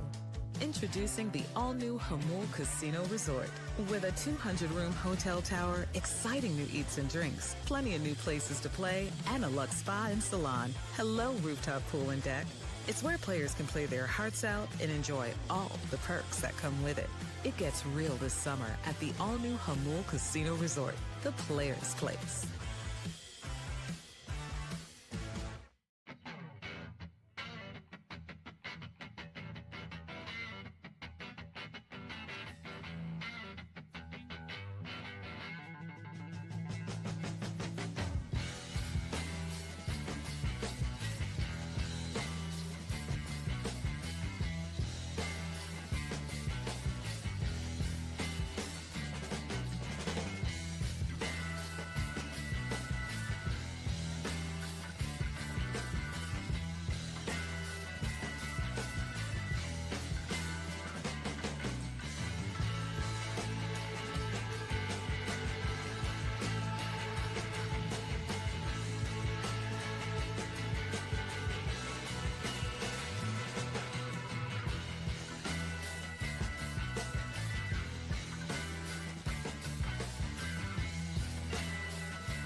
Thanks to the skipper, Mike Shildt, for popping on. Man, when Shildt gets going like that, best to just let him go. That's how I feel about it. I really love talking baseball with him, and I know I irritate him, and that's okay. I do want to learn. I'm not wired to irritate him on purpose. I only say that for Ben and Hannah, my wife. I do that. And my kids. I'm irritating to them, and I do that on purpose. I do it purposely. With Shildt, I legit want to know stuff about the game, and he's a really good resource for it.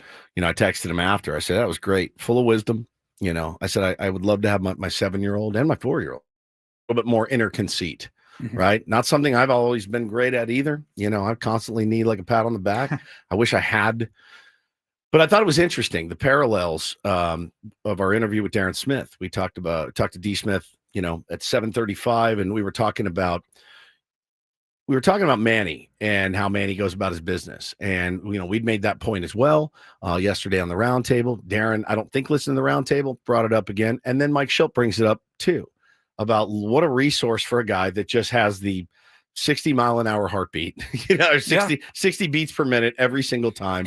It's crazy. It's the smallest things. When he got number 2,000 on, was that Monday night? Like, just watching how calm and collected he was as he, takes a moment to take off the cap and thank the fans. And I was watching it and I go, yeah, we have a true veteran professional superstar anchoring this team. Part of the podcast that got deleted by Adam when he didn't record our audio the other day, we actually talked about some of this. And we talked about, those people that have that ability to just not care what others think. And I think there are certain players out there that you watch and you go, oh, that guy doesn't care. He's literally like checked out. And I don't see that with Manny ever. They make it look so effortless. They believe in themselves. And if they hit 3 home runs in a game, they're the same as if they go 0 for 3 with 3 Ks, and I think that's Manny. Obviously, Jackson wears it a little bit more on his sleeve.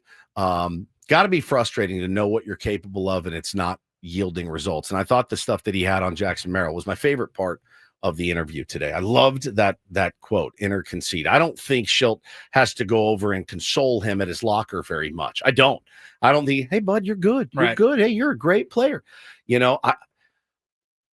That's who I always was. That's who I am as a human. I need that pat on the back sometimes instead of just being like, no, I'm good at what I do. I'm not worried about it. It's gotta be such a not awkward, but just a delicate position to be like the manager, because you want to like be that guy that is, there if they need you, and you kind of give them the words of encouragement or the reminder that, hey, you're still Jackson effing Merrill. Right. Or do you take the step back and do you let the guys like Manny and Bogarts, like the veterans that have been around for a minute, do you let them do it? Or is it just a balancing that dichotomy between player and manager, those relationships? It's impossible. It's something that we really don't talk about all that much for manager duties, but like the working with superstars and athletes in general, even the low man on the total, Trenton Brooks, you know what I mean? Like he was the best player on every team he's ever played on. Right.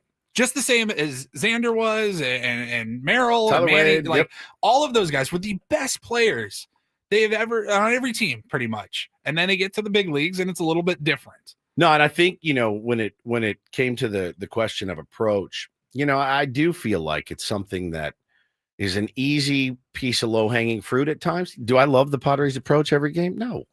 Do they? No, they don't. They absolutely don't. But I don't. I think it's something, honestly, sometimes people yell out without knowing, really what it is. We doing this right now? You hang tight. I'll give me 30 I'll seconds. hang tight right now. We extended this a little bit longer because we're going to be joined by a WWE Hall of Famer who's been doing a crazy cavalcade of press right now. We ready? All right, yeah, you hear Paulie in the background. Ready? You're not good at this part. I'm not good. Where at I'm this like, part. hey, I gotta answer the phone. No. Just talk for like 30 seconds. You didn't. I didn't know what I was doing. Are we ready? We are ready. All right, good, ladies and gentlemen. Please welcome to the Ben and Woods program for the very first time, WWE Hall of Famer Rey Mysterio. Welcome to the program, sir. Great to have you. Thank you very much for the invitation. Happy to be here. Man, I am. Listen, we are as a show. I was telling the audience earlier, Ray. I said I was a huge wrestling fan when I was a kid. I grew up in Dallas, so I grew up watching the Von Erichs and the Freebirds. And oh my, wow! It was. I went to the Sportatorium. I got to see all of them. Like those guys were my heroes when I was little. And to have this, I don't even want to say a resurgence, but man, it is bigger than it's ever been right now. And you are such Isn't it crazy? It's crazy. Like you've been doing this for so long. You're 50 years old. I'm going to be 50 next week. You have a much better physical makeup than I do. I will tell you that just off the shoot, but you're still out here doing this thing, man. Tell us how much it means to you to be able to do this still. And then of course the WWE Survivor Series Saturday, November 29th at our beloved Petco Park. Yeah. Well, obviously when you start off on a career like mine, you always think about how am I going to begin and what direction am I going to go? But you never think about when is this going to be all over. I've had that doubt in my mind several times, maybe 3-4 years ago. Right now, it feels good to be a wrestler. It feels good to entertain my fans around the world. And it's going to feel even better to be able to perform here at Petco Park on November 29th when Survivor Series War Games comes to my hometown. One of the most historical events after 20 years. Last paid live event that we had here was in 2005, and now we're back, 2025, November 29th. Man, nobody reps San Diego. We were talking about it earlier. Nobody reps San Diego better and harder than Rey Mysterio, the 619. I mean, it is, people are losing. When I told my friends I had you on today, they were losing their minds. I've been here 15 years. I will die here. It's a very special place. What does San Diego mean to you, Ray? Oh my God, it's everything. This is the place where I was born. This is where I went to school: Los Altos Elementary, Montgomery High School, Montgomery Junior High. You know, at one point I was even living in Tijuana because my parents decided to move down there, and I was crossing every morning, just like a lot of kids do, to go to school. After school, would go to my part-time job and then go back to Tijuana, finish up my homework, and then go to wrestling school. So, San Diego and Tijuana have the closest place to my heart, you know, and I've always represented my hometown with pride, and very honored to be a San Diegan and, of course, a Padre, born and raised. Yeah, we just got off the phone with Mike Shildt, and we were talking about the team. And Oh, I know, wow. I know how much you love the San Diego Padres and how much they love you. I got to ask you, because I know we don't have a ton of time with you. I could talk to you for an hour. I really could. Talking to Rey Mysterio here on Ben and Woods, WWE Hall of Famer. Again, coming back for the WWE Survivor Series Saturday, November 29th at Petco. Me and the whole crew are going to be there. I can't wait to see it live. I got to ask you this before I let you go. What's the worst injury you have had wrestling professionally? So I would have to say the worst injury has been one of my last ACL, PCL, MCL tears that I had was here in San Diego, like in 2011. I want to say 2012. But that's the one that always sticks out because I remember it happened at the beginning of the match, maybe 2 minutes in the match, and I thought that I was Superman and that I could keep going. Well, by the time I ended the match, maybe 15, 18 minutes later, I realized that I could not put any more weight on my knee. And if it was a partial tear at the beginning, it became into a full tear ACL and full tear of my PCL. So it was pretty bad. But again, I love doing what I do, especially being in my hometown. And I did not want to let my fans down that night. Talking to Rey Mysterio. One last question here, Rey, before we let you go. I know you're promoting all day Survivor Series coming up in November. We were reading about it. It's the first time that this event is going to be in a big outdoor stadium like this. I know some people have already got their tickets. We're still looking into how to get our tickets, but the excitement is building. What do you know about the event coming to Petco Park? Like what can we expect to see this in a beautiful ballpark like Petco, but it's going to be different than the arenas. Like I can't wait to see what the production looks like for this event. Yeah, what can we November. expect out there? Yeah, well, I'm always amazed to see the type of production that WWE creates. It's always an incredible spectacle. The fact that we're coming to San Diego and we're doing a ballpark, we've been doing more of those in recent years. But to be here in my hometown is going to be incredible. Like the production here is probably going to be insane. You can expect a full roster from CM Punk to Cody Rhodes to John Cena's last PLE event with WWE because he's on his way to retirement. You're going to see Penta, Cero Miedo, who's one of the most upcoming superstars of WWE, being from Mexico, bringing that lucha libre style like I did. And then on top of that, you got all the women, the female superstars from WWE. It's just going to be a stacked event.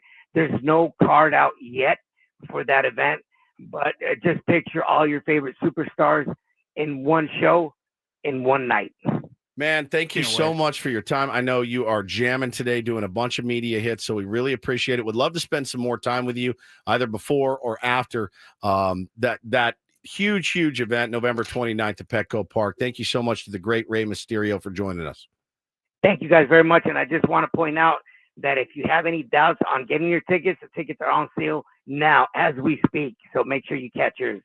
Excellent, man. Thank you so much, Rey. That was amazing. I was so cool. I could have talked to him. He liked that I used to go see Kerry Von Erich and Kevin Von Erich wrestle when I was a little kid.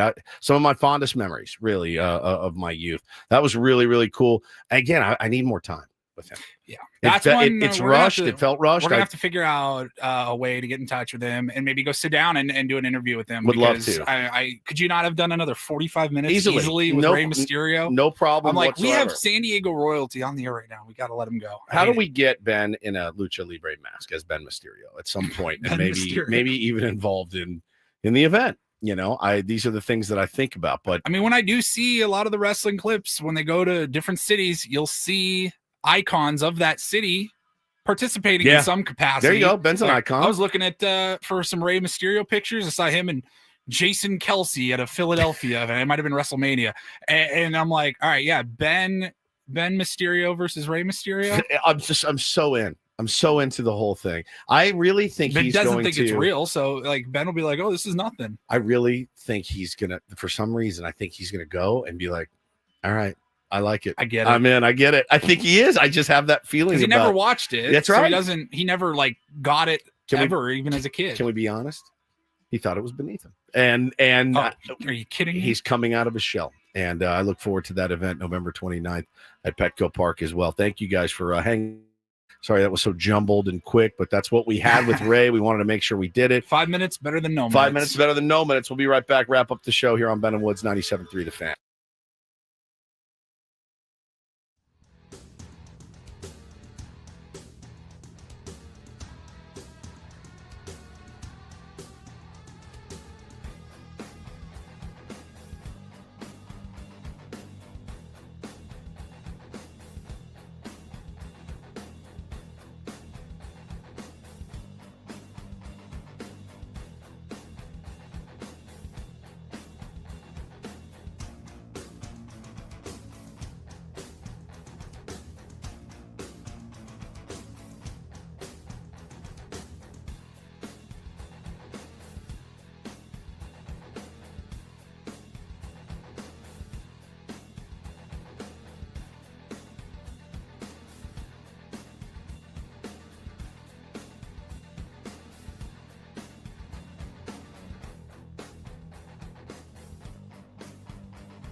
Hey players, things are about to get real here in San Diego. Introducing the all-new Hamul Casino Resort. With a 200-room hotel tower, exciting new eats and drinks, plenty of new places to play, and a luxe spa and salon. Hello, rooftop pool and deck. It's where players can play their hearts out and enjoy all the perks that come with it. It gets real this summer at the all-new Hamul Casino Resort, the player's place.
Kelly Danik is a national treasure. She just hit us with the why I oughta. Why I oughta. She's incredible. Love her. Do they give out traffic awards? Because if they do, she should get one. Welcome back, Ben and Woods 97.3, The Fan. A few minutes left for the week for our program. Again, if you missed it, Benny is on his way to Santa Barbara, and he is going to have a nice little family vacation, and he'll be back on Tuesday. And so Paulie and I will be in Monday. We will have, Paulie, a plethora of things to talk about. We'll have first half will be over. First half over. So we can assess the team, certainly. How did they play against Philadelphia? It's a series. Preview the home run derby for about 3 hours. Yeah. We'll have the MLB draft. Yeah. What did the Padres do in the draft on Sunday? And looking forward to that. Seeing no shortage of content for sure. No shortage of content. We will definitely have some fun, probably at Ben's expense as well. But what do you got? What do you got going this weekend? What do I got this weekend? You going any games? I don't think we're going tonight. I think we're just laying low. We got downer. We got a sick dog again, and we're kind of getting towards the end there. No. So we're not really doing a whole lot. We're just spending some extra time with her. How close are we talking? I thought it was going to be like today, a few days ago, like earlier in the week. She's doing okay. She's stable, but we're just kind of waiting for her to regress, and it's time to just good vibes on a Friday morning. Excellent way to wrap up the show. In case you guys were in a good mood, now we are touring a place, new apartment tomorrow morning. Okay, so we got that, and then Tier 1 baseball on Sunday. Yeah, we got Tier 1. The season starts back up. We'll be playing the team that has not lost in like 2 years. Yeah, really excited to start our They're great dudes. They're great dudes. They're a really good team, but we are too. So you never know what can happen in game one. So we'll have Tier 1 baseball. Our buddy Jack lives in LA. One of my dearest friends. He hit me up. He goes, "Hey, I'm coming down to the game this weekend with my girlfriend's father, and we're coming down. And are you guys going to the game?" And I thought, man, maybe. And then I asked my wife, I'm like, should we get tickets and go on Saturday? Mm-hmm. She looked at me and she's like, I think these kids have done enough. And I said, you know what? You're right. You're right. I love that. We just broke our backs to get Savannah Bananas tickets. We all talked about the hubbub that went along with that. And I said, they just got back from a trip to Colorado. My parents are in town. They're leaving today. Love you, Mom and Dad. Thank you for coming and keeping those kids for like 48 hours straight. I saw them for dinner last night at a football practice, but I told them, I told Hannah, I go, you know what? You're right. They've been going to Boomers and they've been going to the aquarium and they went to Colorado. I go, they're good.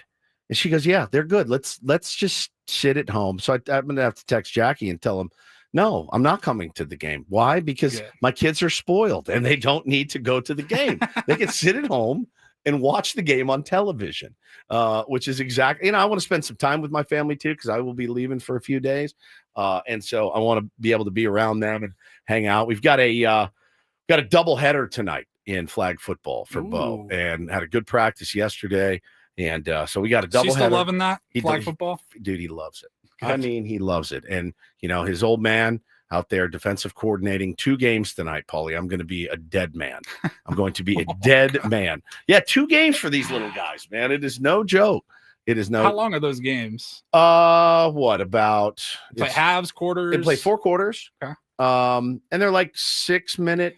Now, 7-minute quarters. Forgive me if you've talked about this. If he loves flag football, is he already thinking about No. padded football or anything? I don't think he wants to get hit, and that's fine. Good. That saves I us. get that. Saves us a little bit of a headache there, but he loves it. Yeah, I may give him the Dan Campbell speech tonight, Dominic. As Dominic said, I'll get my defense in. You bite those kneecaps. When they come down, I want you to come up with a kneecap in your mouth, and then when you fall down again, bite another kneecap off. They have such a blast playing. It's such a well-run organization, Friday Night Lights. It really is. And the kids have a blast doing it. So that's what I'll be doing tonight.